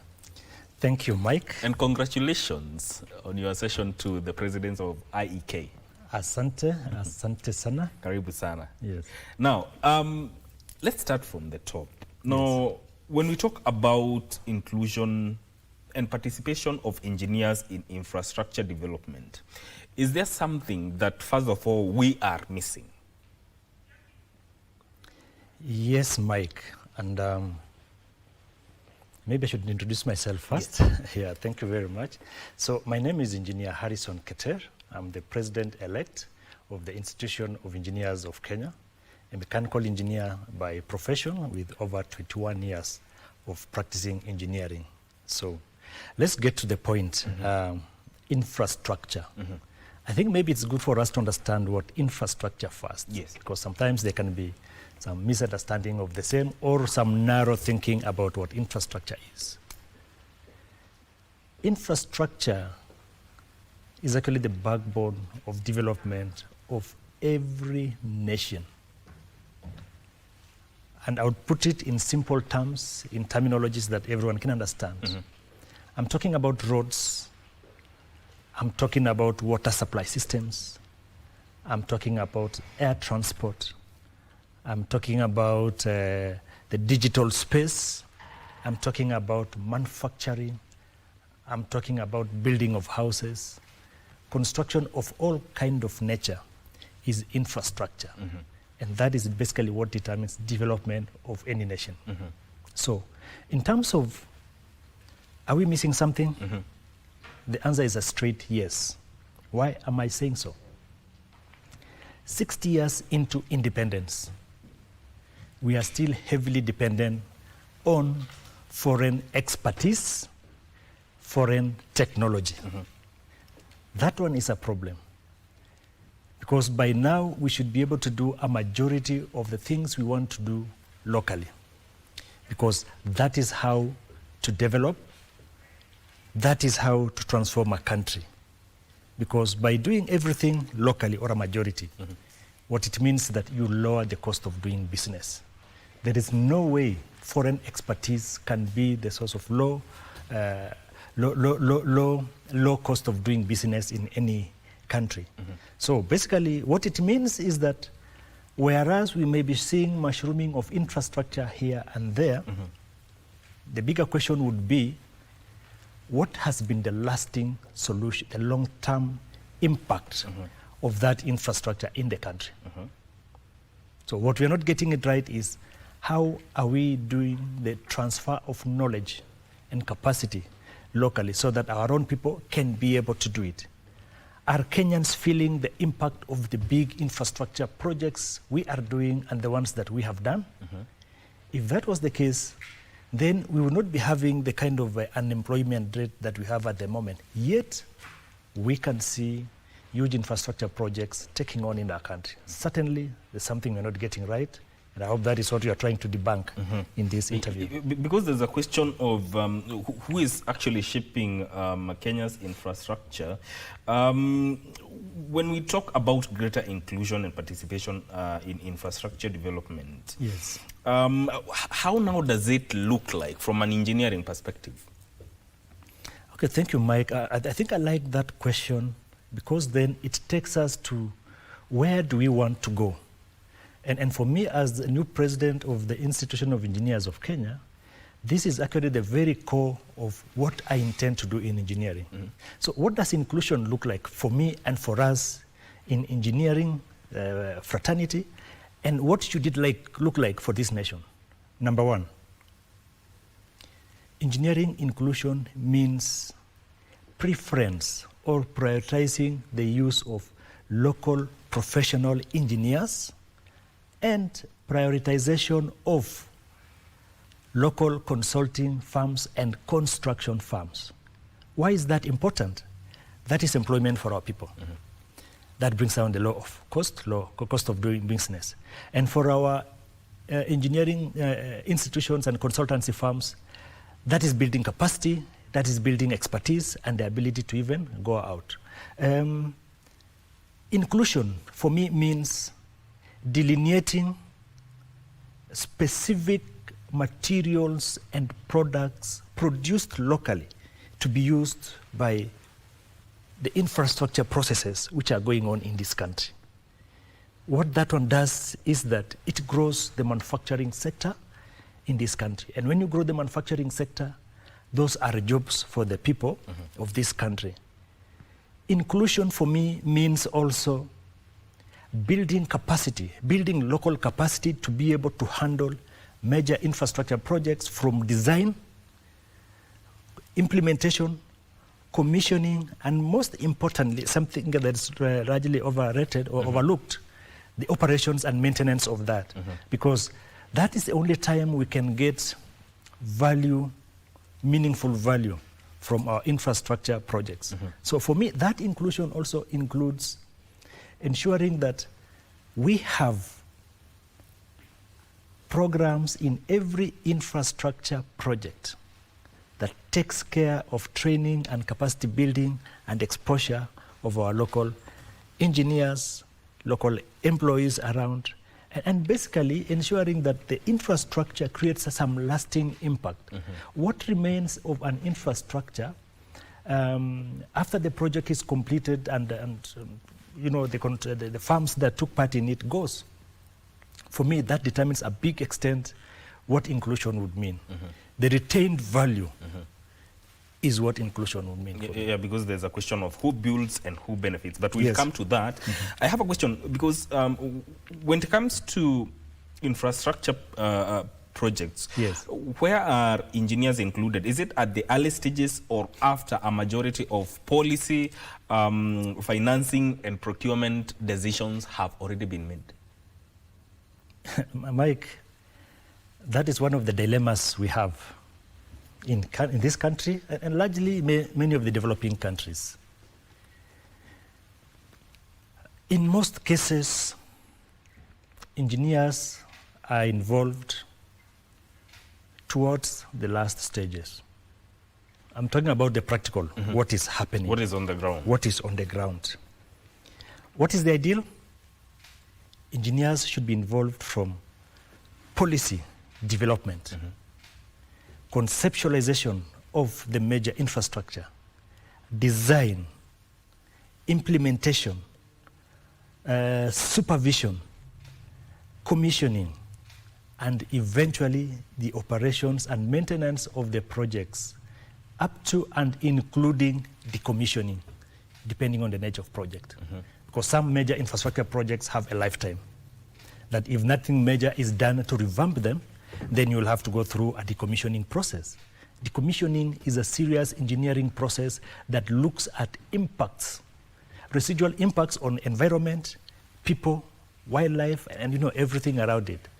So the big problem we have here is because really, as engineers, we feel we have not been fully involved at the policy level, at the decision-making table, at the conceptual design level. And this is why we are seeing these projects when they have been conceived and they are out there on the table. What that one means is some engineers have been involved. Some business people have been involved. Which engineers? Most likely foreign. That is why we see them coming to implement these things. For me, engineers, even if we have foreign firms or foreign individuals, you may want to call them investors, coming around with ideas and all that, local engineers must be involved in vetting those programs and ensuring that they are fit for Kenya. What will someone from foreign country do? They're here basically for business. That is the truth. And we have to be alive to this fact that when we have foreign ambassadors from different countries in Kenya, they are not here to look after the interests of Kenya. When we have foreign companies here in Kenya, they are not here to look for the interests of Kenya. Just the same way our president, our leaders, and our ambassadors, when they are outside, they are looking at the interests of Kenya, so does all the other foreign visitors who are here. And so, as much as we welcome them, and it's good to work for partnership and global transition and all that, we still need to be the ones to be in charge of the Kenyan interest.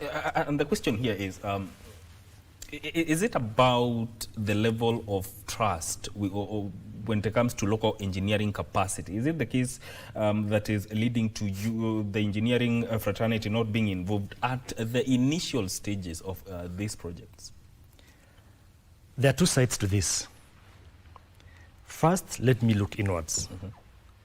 And by looking inwards, I want to look at us ourselves as the engineering fraternity.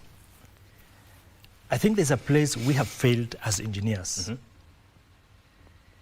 Our engineers have been trained to be solution makers, but then they have largely been confined into their engineering space, in their designs, in their calculations, marveling at their calculations.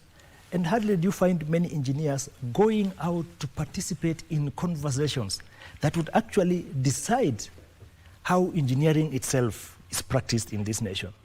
And for me, that is one thing I'm going to push as the new president of the Institution of Engineers of Kenya, to ensure that we will provide programs that would open up engineers into leadership, that will open up engineers into public conversations, and we will make sure that we track national policy conversations going on so that we ensure that we participate, we do write memorandums and present them as engineers.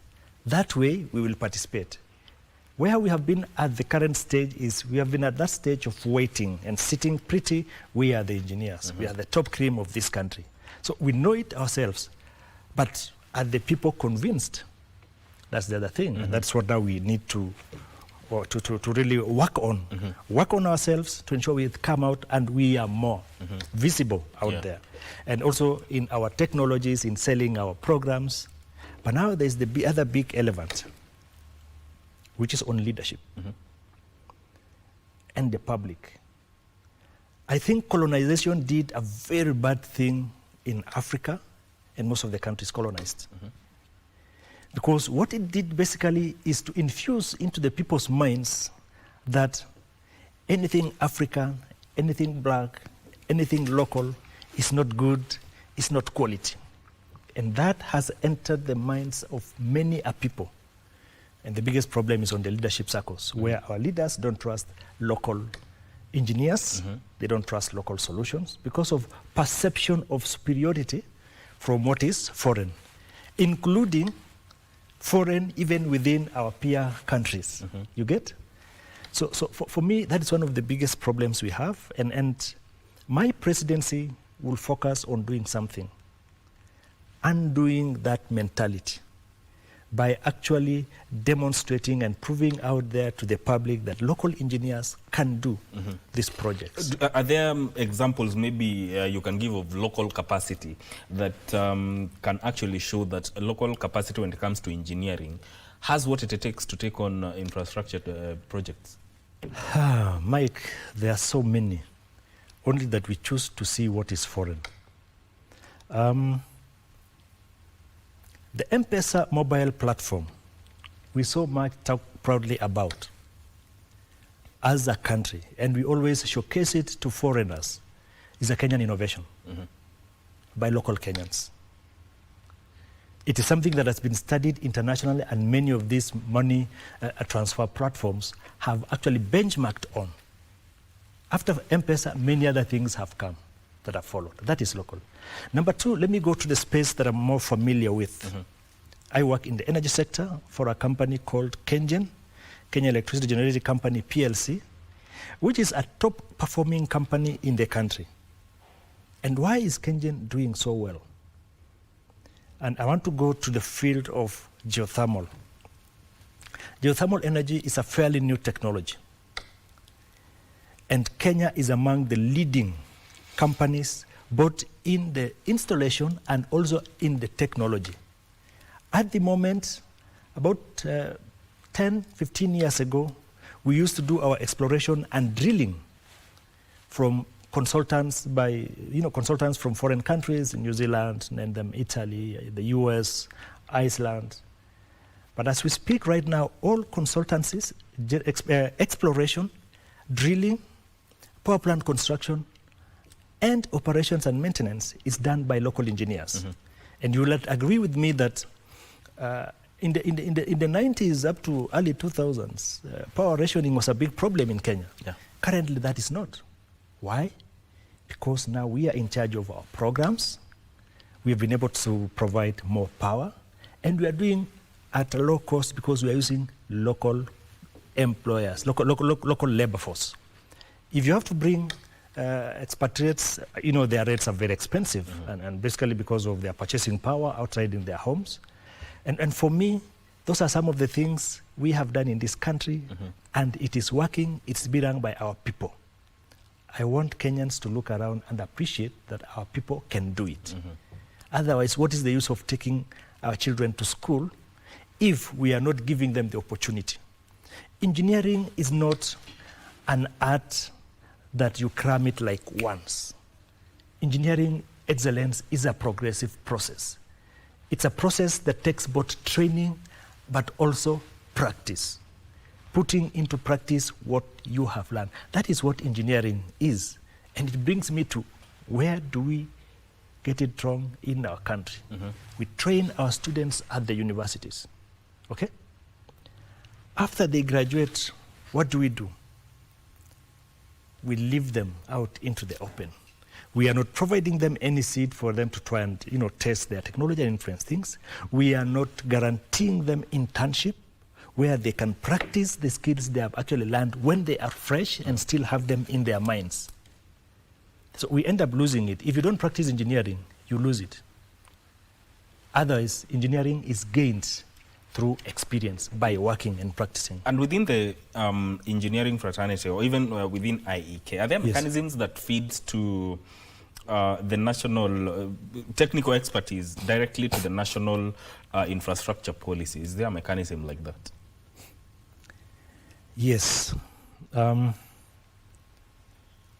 IEK has the vision of empowering engineers and engineering, and also transforming the nation. In its structure, we have committees that actually address specific issues in various sectors. We have a committee on energy, we have a committee on water, we have a committee on roads, we have a committee on, manufacturing, we have a committee on the digital space. And this is a group of professionals who are trained and are experts in those areas and have the ability and capacity to contribute to shaping policy, managing projects in the specific areas. So as IEK, one of the things we are doing is we are promoting professional excellence of our members, ensuring that we set the standards of engineering. And of course, we have the regulator in EBK, which now helps in enforcement of those standards and ensuring that the standards are followed. But we also do capacity programs. We organize various capacity programs for our members that helps in building the expertise and the confidence of members. We organize our industrial excursions. But more importantly, what we want to do now, and what I'm going to push for, is more inclusion and participation in shaping policy. I think that is one area where we have lagged behind, to the extent that if we look at some of the policies that have been passed in this country, we have, for instance, highly engineering-dominated sectors, organizations, with, say, board compositions where the engineering bodies are not a nominating body. That is really quite serious. We see, for instance, in the field of law,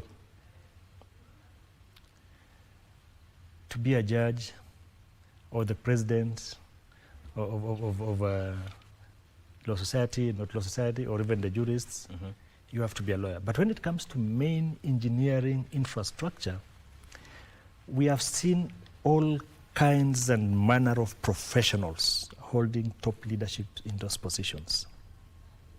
I have nothing with the other professions. They have the expertise where they are, and then, for instance, as engineers, we respect and know their space, and we would consult where it's important. But Mike, it's a fact. If you are negotiating a serious engineering infrastructure projects, and you're negotiating with people who are coming from a highly developed environment already, so they even have that advantage, that they have already seen these things, they have built these things, and they know them inside out. On top of that, they are technical. And here you are, a non-technical person, trying to negotiate with them. You will definitely be the loser in this space. Whatever contracts that will be structured around here, you lose a lot of it because of obviously missing some key, very important things. And the other reason why you insist on engineering for engineers is this. Who takes the ultimate responsibility? I have seen situations in this country where CEOs have come out to say, I was misled by my technical people. To avoid that, let's do the right thing. Let's have the technical people to the technical people, and every profession to focus on their profession. And then together we can work synergistically, collaborate to build something that is one, that's strong, that works for the nation, defends our nation. Very important aspect. Now, there's a question of who builds and who benefits. Because as a country, we do attract foreign contractors, consultants, investors, tech providers for major infrastructure projects. The issue is not foreign versus Kenya or Kenyan or local participation. The issue is whether international participation produces a lasting impact in terms of Kenyan capacity. From your perspective, does that happen? Mike, in terms of who builds and who benefits, I think if we have to be honest to tackle the problem, a majority of the major infrastructure in this country are built by foreign or international organizations. The major beneficiaries again end up being those organizations and their countries because of how we have structured the programs. Number one, the profits arising from those infrastructure projects will be repatriated back to the countries of the foreign nationals. What we are also seeing is more of those foreign nationals importing literally almost everything. Even labor. Even labor. That means we are creating jobs in those other countries. I've always said that if a country imports labor, and the majority of it, what it is doing in exchange is exporting jobs across. You import labor, you export jobs. Now, in terms of benefiting locally, all infrastructure have a benefit to the countries, to the places where they are built. And so for me, I support the idea of development of critical infrastructure. And for us engineers, we support all that. We actually expect to benefit more as engineers in these infrastructure projects. If I'm to enumerate the benefits of the infrastructure projects locally, it is quite clear. Jobs for engineers and other professionals, because anywhere where there's engineering, all other professionals are. For instance, there are contracts, it means there are lawyers there. Okay? Finances are being moved from one place to the other, accountants have jobs there. There is sourcing of materials here and there, procurement experts are there. We have to speak about what we are doing. Communication experts come into play. And literally name it, hospitality industry, where there is an infrastructure project, and you can name all of them. We have seen mushrooming up of towns and centers. Businesses have actually improved, transport sector. That is just but one. But the other major lasting of infrastructure is opening up market access. Goods from the farms and from the various manufacturing places are able to go to the markets. That is improving the economy of the region, of the people of this country. Infrastructure also has a way, and it should, improve local capacity. And this is where I'm really very passionate about.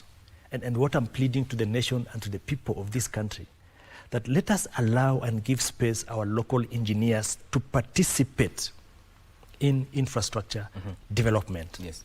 Infrastructure development should lead into stronger consulting firms and construction companies in the country, because they gain the experience of participating in these infrastructure projects.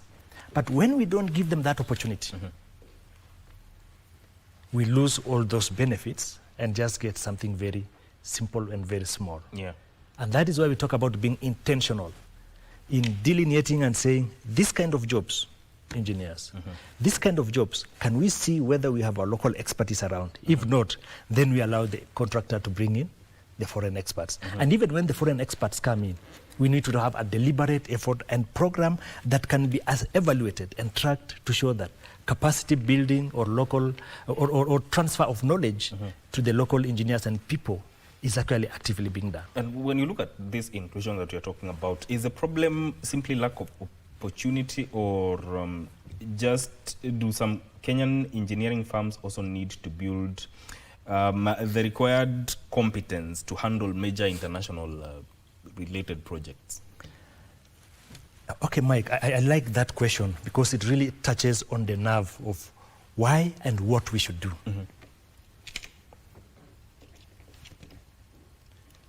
And I want to pick an example of the Chinese model. Yes. I have had the privilege of interacting with many Chinese companies which are doing jobs in Kenya, and actually indeed in Africa. What happens? The Chinese government have created a financing model for its organizations, its companies, to go and look for jobs outside. So they are given cheap funding. Now, how do we structure our infrastructure? Unfortunately, we skew infrastructure in favor of the foreign companies. When we ask local companies, okay, that we need a performance bond of 10% of the project, Migwi, I want you to tell me, in a 100 billion project, how many Kenyan farms can raise 10 billion just to sit idle there as a performance bond before something can be done? That touches on policy.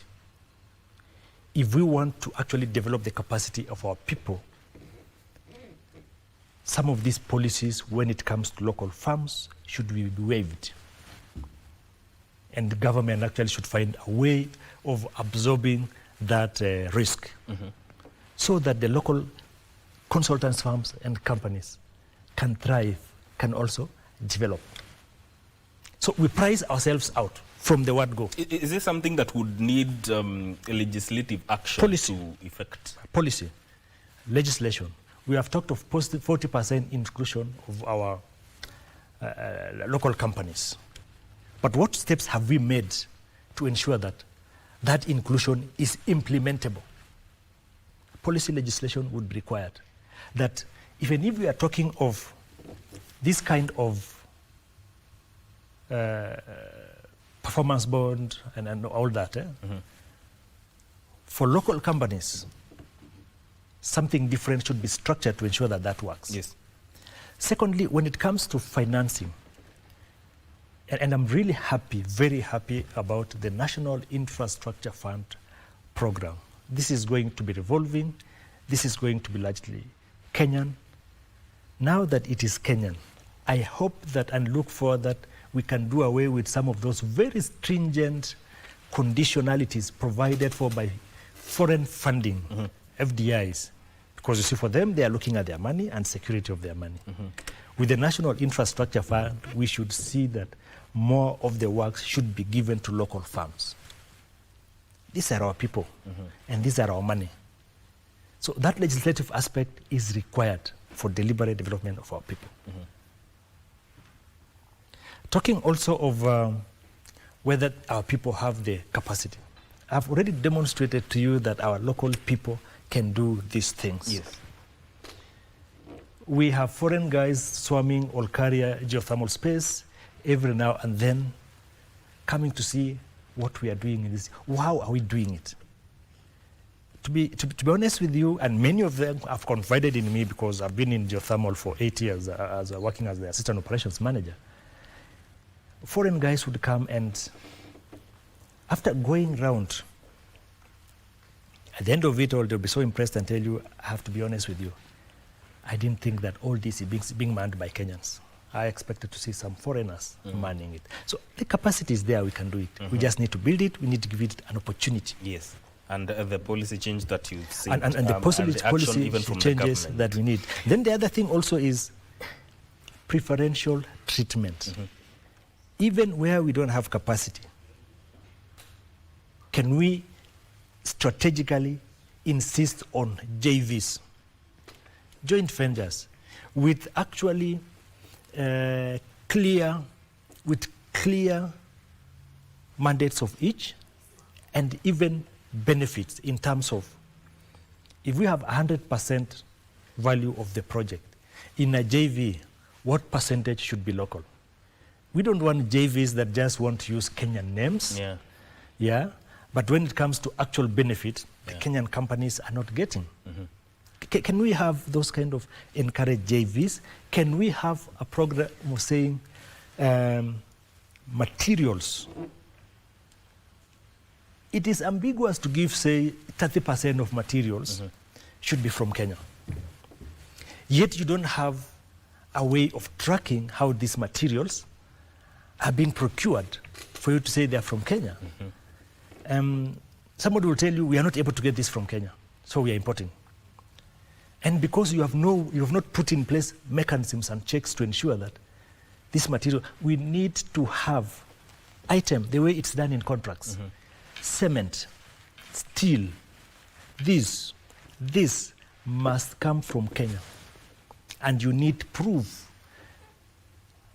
that it has come from receipts, invoices, complete with taxes, tax invoices from the country for payments to be made. That is being intentional.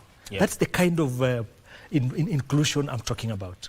And from an introspective perspective, and Yeah. this is within the profession of engineering and even IEK itself, Yeah. What responsibility do you need to take? Are there areas where, as a profession, you must improve, even as you ask for the changes in terms of policy and legislation and even inclusion that we're talking about? Yes. I talked about the external and internal. And I've actually taken the time to look at within the profession itself. I will agree with you, Mike, that there are certain professionals who are engaging in some unethical practices. When you have an engineer allowing their registration number, their signatures, their stamps to be used for approvals of certain projects, and yet they don't take part in those projects. They just been given some small amount of money. That is unprofessional. Because then what it means is that we are facilitating quacks to operate in our space. And by the way, many of these foreign firms do that. Some of them do that, where they ask for a professional engineer, they ask for CVs. So people apply for jobs, their CVs and documents, and then they use them to bid. I have personally witnessed this, and we have actually taken something to address that, because we've seen CVs being attached on bids. When we make follow-ups and phone calls to those particular people, hey, you realize that they even don't know that that is happening. They just applied for a jobs one time, but those CVs will be used multiple times to bid for other jobs. So we need to find a way of curbing that. And then also, in terms of professionalism, our engineers need to follow professionalism and stop shortcuts. Yes. I want to believe that there are some engineers who are taking shortcuts, and actually we take responsibility for some things. This is now where enforcements need to come out very strongly, and we're going to collaborate with EBK, to ensure, the regulator, to ensure that I think discipline must be enforced. Yes. Where engineers are going wrong, watch our gongwe. Let everybody carry their cross. We cannot afford to have building collapsing around left, right, center. We cannot allow to have our roads getting damaged within a very short time. Yet we have engineers supervising these things. The fact that there are few engineers who are doing things which are not right does not necessarily mean that therefore the whole fraternity should be banished. No. Accidents are happening all over. Infrastructure failures are happening all over. But they are becoming rampant in our place. If you look at it, it is easy to blame the engineer. But when, for instance, a contractor asks you to provide designs, you provide the designs. You are paid for the designs. You are not involved in the development because you're not even aware that the project, the building, took off. The contractor has gone ahead and done some other things, colluded with your planning departments, gotten approval, and work being done. Definitely there's something we have to do in terms of enforcing our professionalism, which we are committed as IEK to taking up that one and pursuing. We are also committed to ensuring that we provide capacity building sessions and programs that favor our engineers, including the use of digital technology, artificial intelligence, benchmarking. And as a matter of fact, just to demonstrate what we are doing as IEK to support our members, and we're also benchmarking with top-notch and developed countries. Next month, a team of engineers would be touring Singapore and Malaysia, because these are countries that have developed most recently. How have they done it? And they are going to interact and have sessions with the engineers Malaysia and Singapore, just for exchange. And for us, for instance, Singapore is very important. They have been mentoring us as Kenya as we worked towards Washington Accord, ascending into the Washington Accord. And last year, we actually got the provisional membership to the Washington Accord, courtesy of the mentorship of Singapore. It means we're doing something right in that space. We're also going to have a forum where our engineers are going to be trained on mining, and we're having some interest from the Russians. They have invited some of our engineers to train on mining. We have a partnership with the Chinese Academy of Science and Technology. From IK point of view, I personally spearheaded the program where we want to ensure that our engineers are actually getting the top-notch training. Top-notch training that they need. Yeah. That was our term, engineer. Thank you. We thank you so much for coming and just talking about matters of inclusion in as far as infrastructure development is concerned. That is Engineer Harrison Keter, who is the President, Institution of Engineers of Kenya. This is where this conversation ends. Thank you for tuning in. My name is Mike Migwe. Vivian Ndegwa is up next with Women at the Forefront. Stay with us.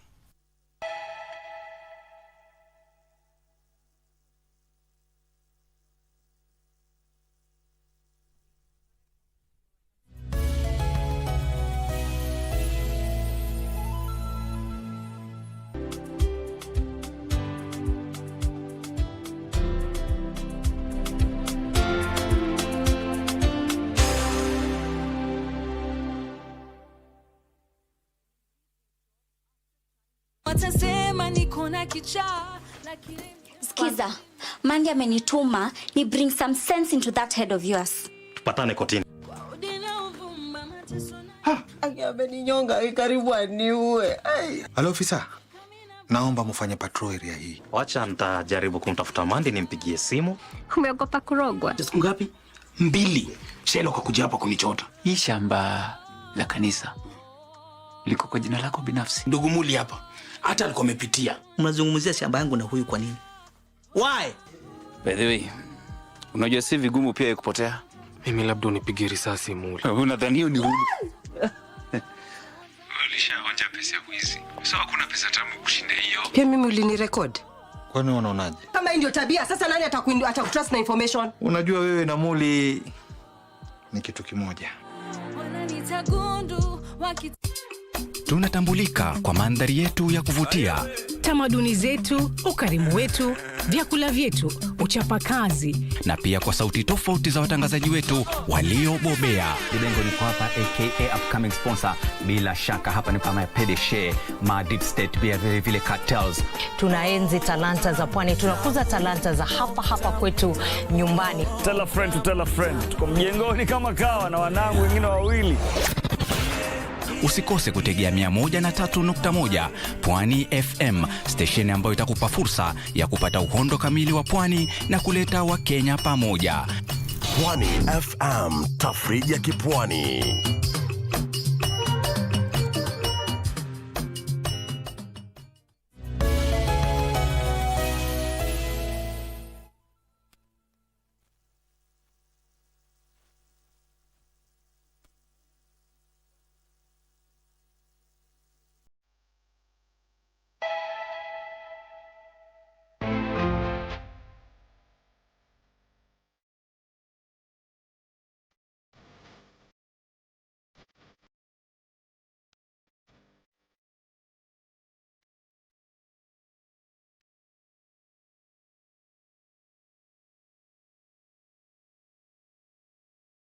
George Kamau Mohoho was born in 1936 to Senior Chief Mohoho Gabesha.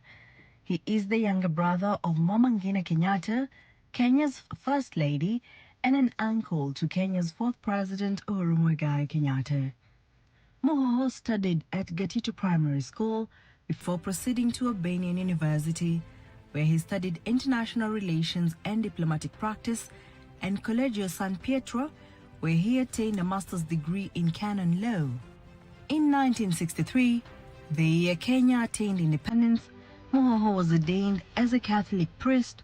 He served the church in various administrative capacities and rose through its ranks.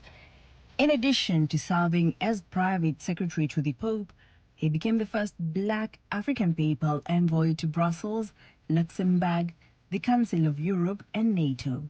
In 1972, he was appointed papal emissary to Uganda during the reign of Idi Amin. He speaks Latin, Spanish, Italian, French, and German, in addition to multiple African languages. In 1976, he served as chaplain of the University of Nairobi. After 13 years in the Catholic Church, Mohoho left the priesthood. On 8th January, he married Jean Jerry Koinange, daughter of John Koinange. In 1983, Moore entered elective politics and won the Georgia parliamentary seat. President Daniel Arap Moi appointed him Assistant Minister for Education. Later,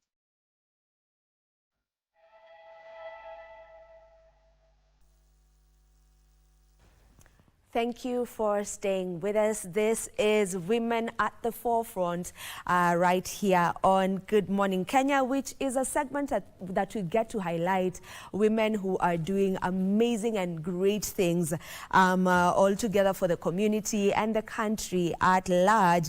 And this is mainly to inspire the next generation of women. So if you're a young lady, if you're a lady watching this, this is exactly for you. Not to, shove away the gentlemen. No, you're also going to be part of this conversation. And allow me to introduce my guest this morning. That is our woman at the forefront. Her name is Mercy Gedanji, and Mercy is an executive director and also the head Stanbic Foundation. Welcome to the program. Thank you very much, Vivian, and thank you for having me this morning. It is a pleasure to have you here this chilly morning. Yes. Now we will be talking about mentorship beyond the boardroom and finding ways in which we can cultivate the next generation of women trailblazers. So when we, just to give an overview, when we talk about mentorship beyond the boardroom, how does that practically look like from your point of view?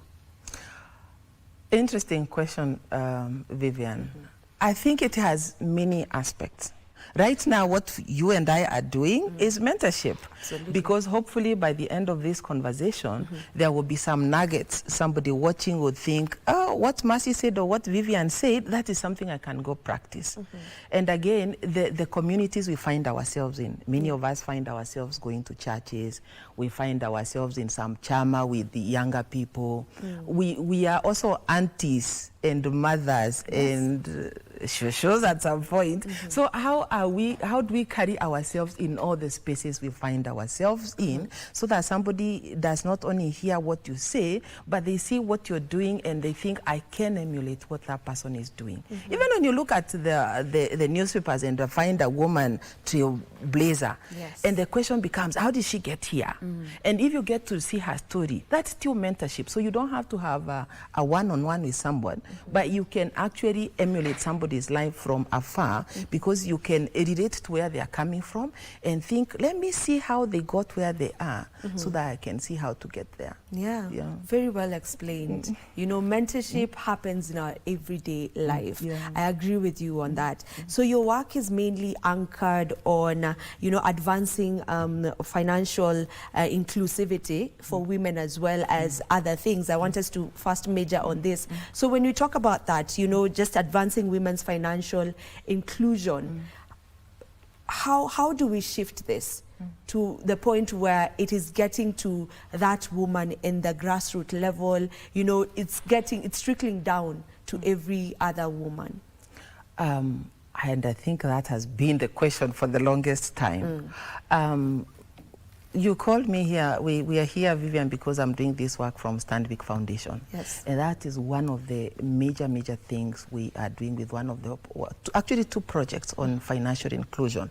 And what we are saying is there are some women down there who are not included even in they are not even visible in the banking space, or rather in the financial places where, whether it's banks, whether it is MA, wherever, microfinance, there's no visibility on them. So, tunaenda mashinani. That's what we call it, mashinani. And mashinani, we want to go to that woman who is still wanakabambe. Yes. Kanaitangwa mulikamwizi. Hako, uko sokoni akiuza vegetables. That one who, when she looks at the bank, she thinks she should not enter the bank because that is not for her.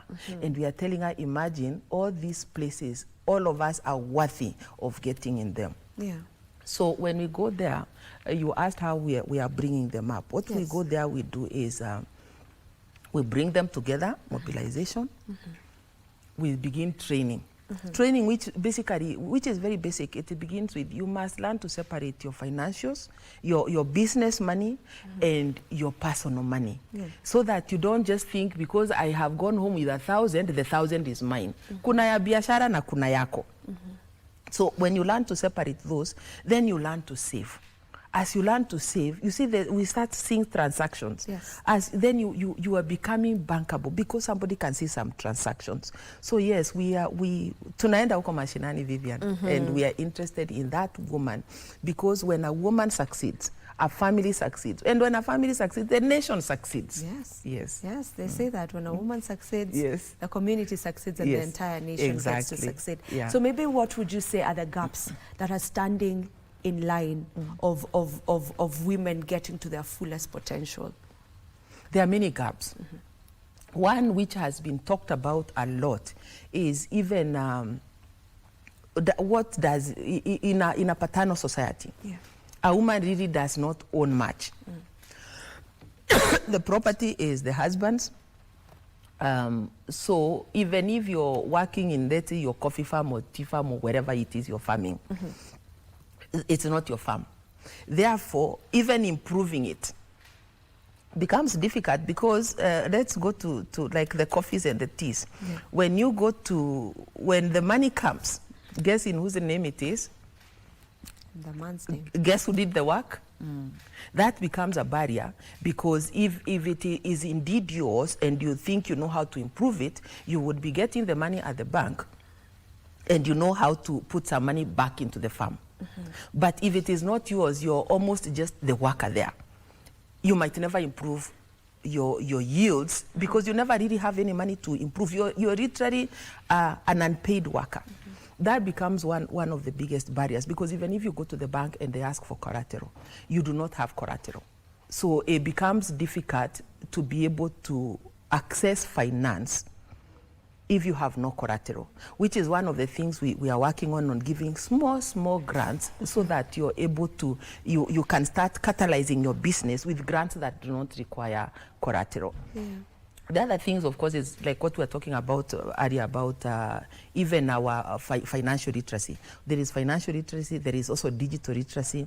Because if you find the person again with the kabambe, there is only so much you can do in terms of sending, let's say, training materials, logging into digital products. So that lack of, I don't want to call it, I want to say that lack of digital skilling at a level that you can access information also puts a woman down. So yeah, there are many barriers. And those, of course, since we're also talking about girls, the things we tell ourselves. We tell ourselves that those are not our spaces. Bwana ataenda huko. So we need to kujichocha. We need to say, even I belong into that space. So that we also don't create our own internal barriers to things that we might be able to get into if we only had the courage to take ourselves to those spaces. And it's mental, it's physical, or that. And I love that you've brought about the matter on digital inclusion and digital skills, and just ensuring that we are keeping up with that because it's the era we live in now. Right now with even the emergence of things like AI. So when you talk about digital skills, how do we input or how do we bring on board, this with looking at youth empowerment in the long run? When you look at digital skills, how do we now bring it together whereby we are now ensuring that we are empowering, the youth in line with that? That is a whole national conversation. It is. It needs so many players on the table, all the way from the top. Because remember, for even somebody to have digital literacy, they need to have access to a computer, access to a laptop, access to internet, access to power. You can see how many players need to be in the same to have enabled a classroom for a child to be able to start learning digital skills. I know we can do it on our phone. Maybe some people watching are saying, but we can do it on our phone. But for you to do it on your phone, you must have started also learning it somewhere. So Vivian, I think it starts very far in our classrooms. How are we enabling the kids to start digital literacy, because as you rightfully said, there is nowhere we can go without the digital skills. In fact, for us, we have a program called Future Need Digital. There is no other future. Future need digital. Then when we leave also primary school, hoping that we got some basic skills. Again, whether we are going to universities, remember nowadays even universities, they are teaching with PowerPoint. You have to write your work on some laptop, meaning even from home, you must be enabled with a laptop.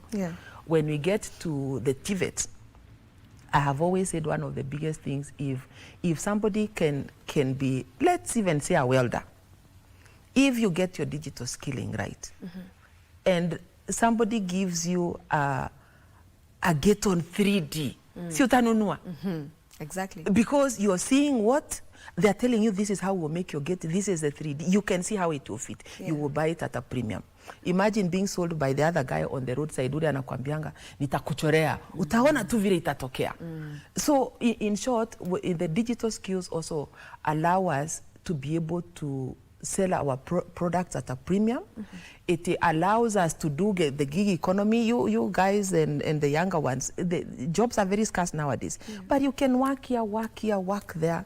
So in short, I don't want to say it is like the breath we breathe because we must breathe to live. But in the hierarchy of Maslow, digital skills is really coming as one of the basic skills that we must have.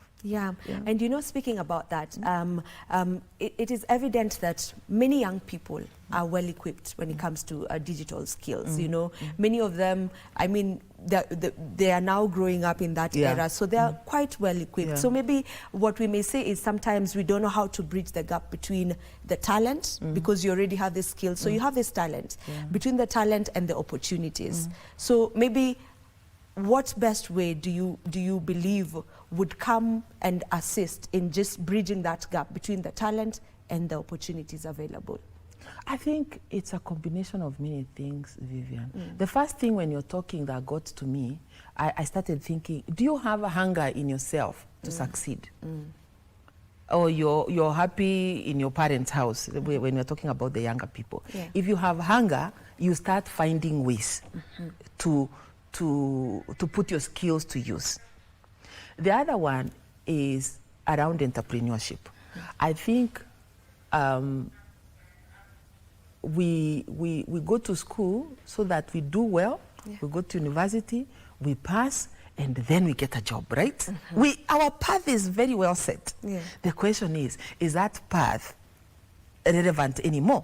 How many jobs are there? We are producing, I think, a million kids every year coming into the job market, which cannot absorb all of them. So what are we doing as the foundations that I find myself in, the communities that we found ourselves in? And back to what you also began with, mentorships, even as we mentor these people, and even at a national level, what are we doing to have a mind shift? That we are not going to school to be employed. We are going to school to come out and become entrepreneurs who are going to employ. So I think the biggest thing is around how mind shifts for anybody who wants to bridge that gap between opportunity and talent, because people keep on thinking that my talent needs to be sold to an employer. And where is the employer? Then we start getting frustrated. And I've just remembered something else I like saying, because I'm a life coach.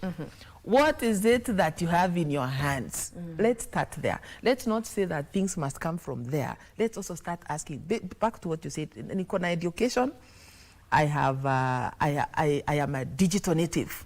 What do I do with these skills that I already have? How can I monetize the skills that I have? So what I'm getting out of that, you know, a question has just cropped up from that. So can we talk about empowerment without including financial independence? Is it possible to talk about empowerment without including the economic part of it, or just that financial independence? I think not, because money makes the world go round. Money makes life livable. Money is able to buy you things. And again, the financial empowerment brings dignity into our lives. I don't think anybody wants to ask mom for bus fare. If you can get into your pocket. In fact, there is warmth that comes when you know you have something for yourself. So I don't think, because I mean, there are all types of empowerment, but I think for the conversation today, we want to say that financial inclusion is very important in empowerment, because again, how are we going to drive growth if it's not through economic empowerment? So you have your career spans more than 3 decades. Yes. So that's more than 30 years in that space, you know, in the space of international development, in the state of in that space of banking and all of that. So I'm sure, you know, as you were navigating through all these years, there have been failures. There have been, you know, maybe setbacks along the way. And I'm sure that this is something that we all tend to find ourselves in. It's really inevitable sometimes, not always, but sometimes it's quite inevitable. So for a person who's watching us right now, maybe a young lady, a young gentleman, and this is where they are in their career path. So they're trying to maybe make a transition because of a career setback that has got to them. How would you advise them to navigate?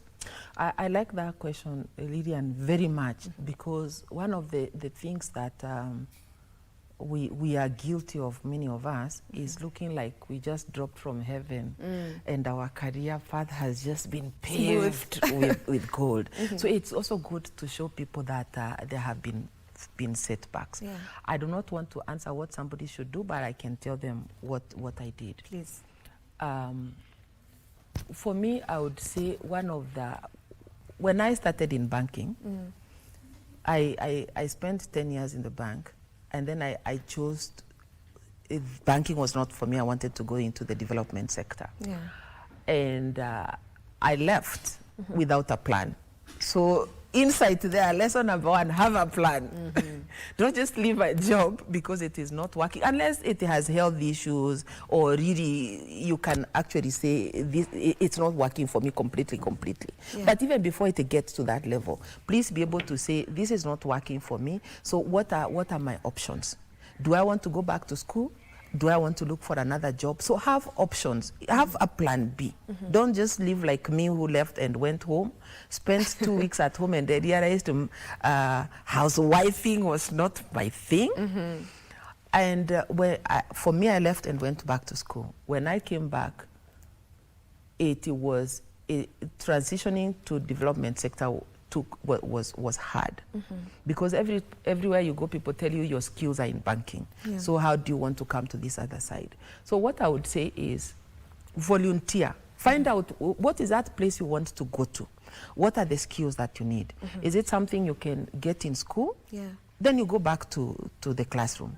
Is it something you can get volunteering? You can be saying, I wanted to move into the digital space. My church does media. A lot of churches nowadays do media. I've been leading media services in my church for the last 2 years. Then you, the employer, can see the transferable skills, right? So in short, prepare yourself with the skills that you need to transition to where you want to go. Don't be hot-headed and decide this is not working for me and just move. So that has happened to me.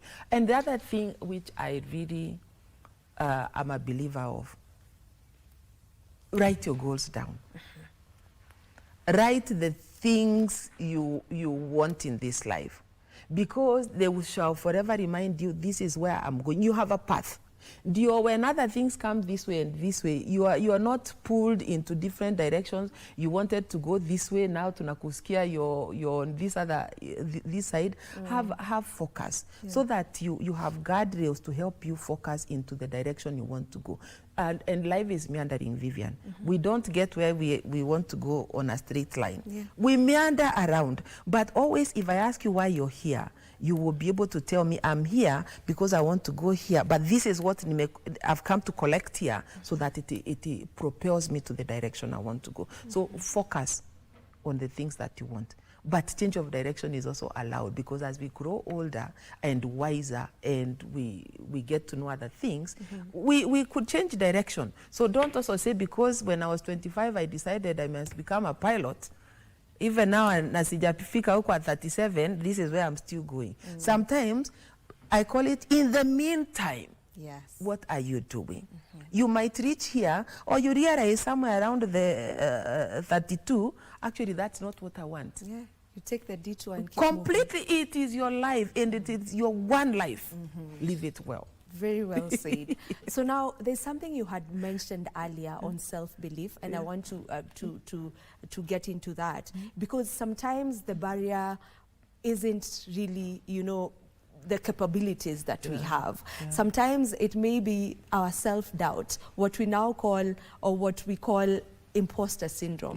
And I feel like so many people get to struggle with imposter syndrome, whereby you ask yourself, am I good enough for that space? I've gotten this job, yes, this leadership role, yes, but am I good enough? So you keep doubting yourself. What would you say is the best way, just from your point of view, and maybe from the experience you've had over the years, the best way to dismantle that from within? I would start by saying 95% of individuals have imposter syndrome. Tell me about it. You see? And people don't know that. I think I'm the only one with it. So I think by virtue of knowing, most of us suffer from it, but we do it anyway. I'm trying to remember a quote, I can't remember well, that says something about, it's not the absence of, we don't do things because of absence of fear. We just do it anyway. And you see, unless I sat here and started telling people how I felt before I came to this studio, they would not know. They would think that woman looks like she's confident, she knows what she's talking about. You have no idea, when I was sitting in the room across, the thoughts that were going through my mind, how will the interview turn out. Those things turn out, and even for people who, we've seen big people who speak in big conferences, they always say before they come on stage, they are full of stage fright. But once they start, they do it anyway, and in short, you conquer your fear. So what I would start by saying to answer your question is, self-awareness is very important. I know I suffer from imposter syndrome, but start looking at the facts. The people who recruited you, they didn't know what they were doing. There must be something they saw in you. So even if I don't believe in myself, let me say, if Vivian brought me to this job, there is something she saw. So let me go and do the work on what. And maybe even at employment space is, you know, we have this 360 degrees feedback. Go back to your colleagues and ask them, what is it that you see in me? Go back to your boss and see, what is it that you see me doing well, and what are the areas that I can improve on. And in the process, you will get to know, I am good in these things. Therefore, I shall deal with my mindset with facts. I have gotten an award for best something. You begin to talk to those small voices in your head that tell you you're not good enough. When I did that event, I was great. So deal with that. I am good. So in short, you're right. It is internal conversations that we have with ourselves, and that self-awareness to tell ourselves, because I have a goal, I know where I'm going. Okay, as we almost come to a conclusion of our conversation this morning, you also do coaching. So you coach executives, you coach professionals. Why is it fundamental? Why it's fundamental is just what we have been dealing with, number one.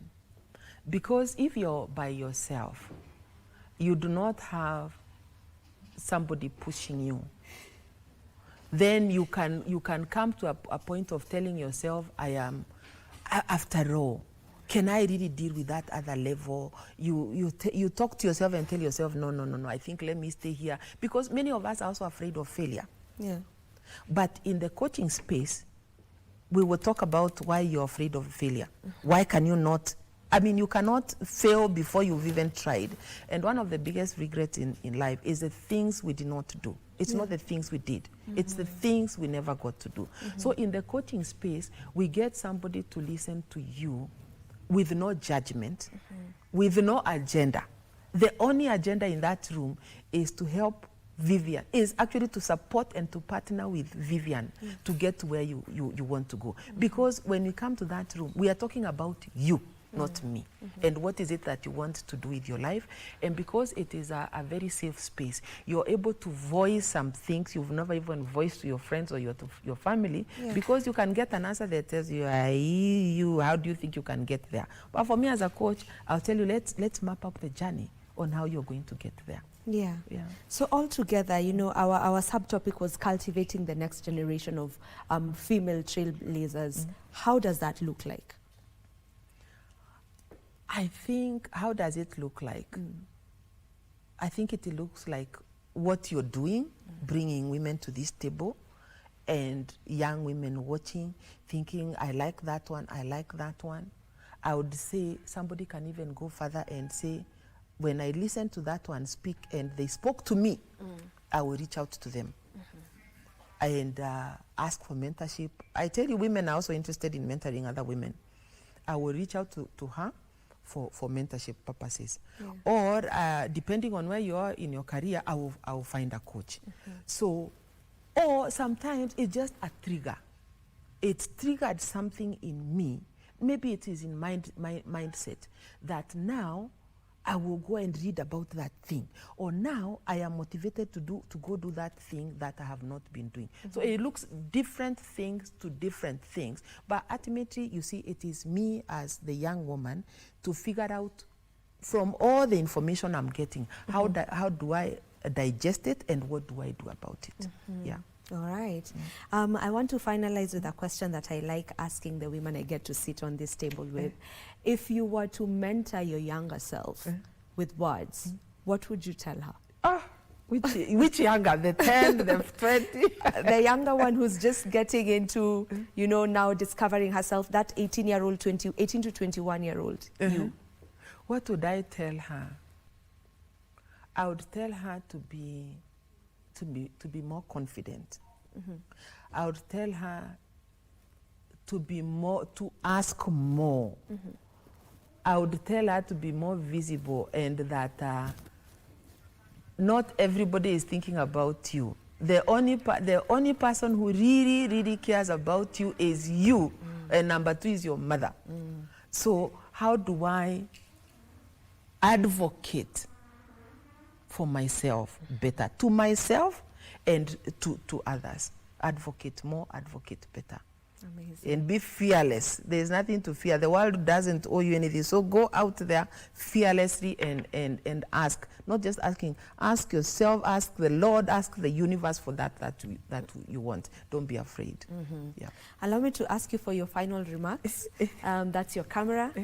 You can finish it off. Final remarks to who? Whoever you want to speak to this morning. I think maybe let me speak to the youth, because I'm also a mother of sons. So I don't want to say girls or boys. It's for the young people. I want to say that I know the world is hard out there. It was also hard in when we started off. The question is not what the world can do for you. The question is, what can you begin doing by the skills that you have as you await, or as you work towards that thing that you've always wanted. One of the things I say is most of the young people find themselves getting overwhelmed. One of the things that makes people overwhelmed is when you are not doing something. So the minute you find yourself overwhelmed, ask yourself, what am I doing? 2 to 3 things that I am doing constantly, because it is about that constancy, what's the word? Consistency, resilience, that will get where you're going, and it will also allow you to wake up tomorrow morning without getting depressed that this world has rejected me. Yes. All right. It was a pleasure having you on the show this morning. Thank you for being our woman at the forefront this Wednesday. Now, as we finalize on the show this morning, my take home, I want to also involve my colleagues, Mike and Victor, on this. My take home from today is that you should always go for whatever it is you believe you were meant to do, and do not allow that imposter syndrome to come in between you and the opportunities that are available for you. Mike, Victor, what would you maybe say concerning that? And that's the thing that really disrupts most of us, is that imposter syndrome, whereby you feel like you're not good enough. Yeah, and confidence, self-confidence is the driver to achieving whatever that is that you have set as a goal in as far as your life is concerned. So it starts with believing in yourself, building that self-confidence, and trusting that whatever you do, regardless of the challenges that you will face, because nothing is a smooth sail. You have what it takes to succeed. Absolutely. All right. Victor, you... Yes, there's something she said. And let me just put it biblically. In the book of Isaiah 41:10, never be afraid. Actually, fear is not biblical. Let me quote. Fear not, for I am with you. Do not be dismayed, for I am your God. So if you want to do something, never fear. Because, fear is the result of poor success. There's also success, but there's a poor success. So if you're afraid, you'll not achieve it. And that is why, as Kenyans, we do not need to be afraid in speaking to the power. That is basically what we discussed today in the morning, because we have to keep these leaders accountable. That's why we talked about accountability and also to do with integrity when it comes to matters leadership and governance. We talked about issues to do with institutionalism and making sure that we do the right thing as Kenyans. Based on what happened over the weekend, the one clarion call was we need to stop hooliganism, we need to stay in peace, and if you're a politician, please just go out there and exercise your right, assemble, sell your agenda, and let Kenyans go home, right? Of course. So that was it. My name is Victor Lo. Yeah, and we talked about inclusion of engineers in infrastructure development, and one of the things that the president of the Institution of Engineers of Kenya that stressed on was calling for more inclusion of engineers, especially when it comes to all stages of the implementation of infrastructure projects, as well as stressing on the fact that the local engineering capacity is capable of taking on serious infrastructure projects within the country. That is what we covered on our segment. My name is Mike Migwe. Thank you for tuning in. Yes, and just as you've heard, we usually have very informative conversations right here on Good Morning Kenya. So make sure to always tune in and get to watch the show each and every weekday morning. My name is Vivian Dagwa. Do enjoy the rest of your viewing. Goodbye.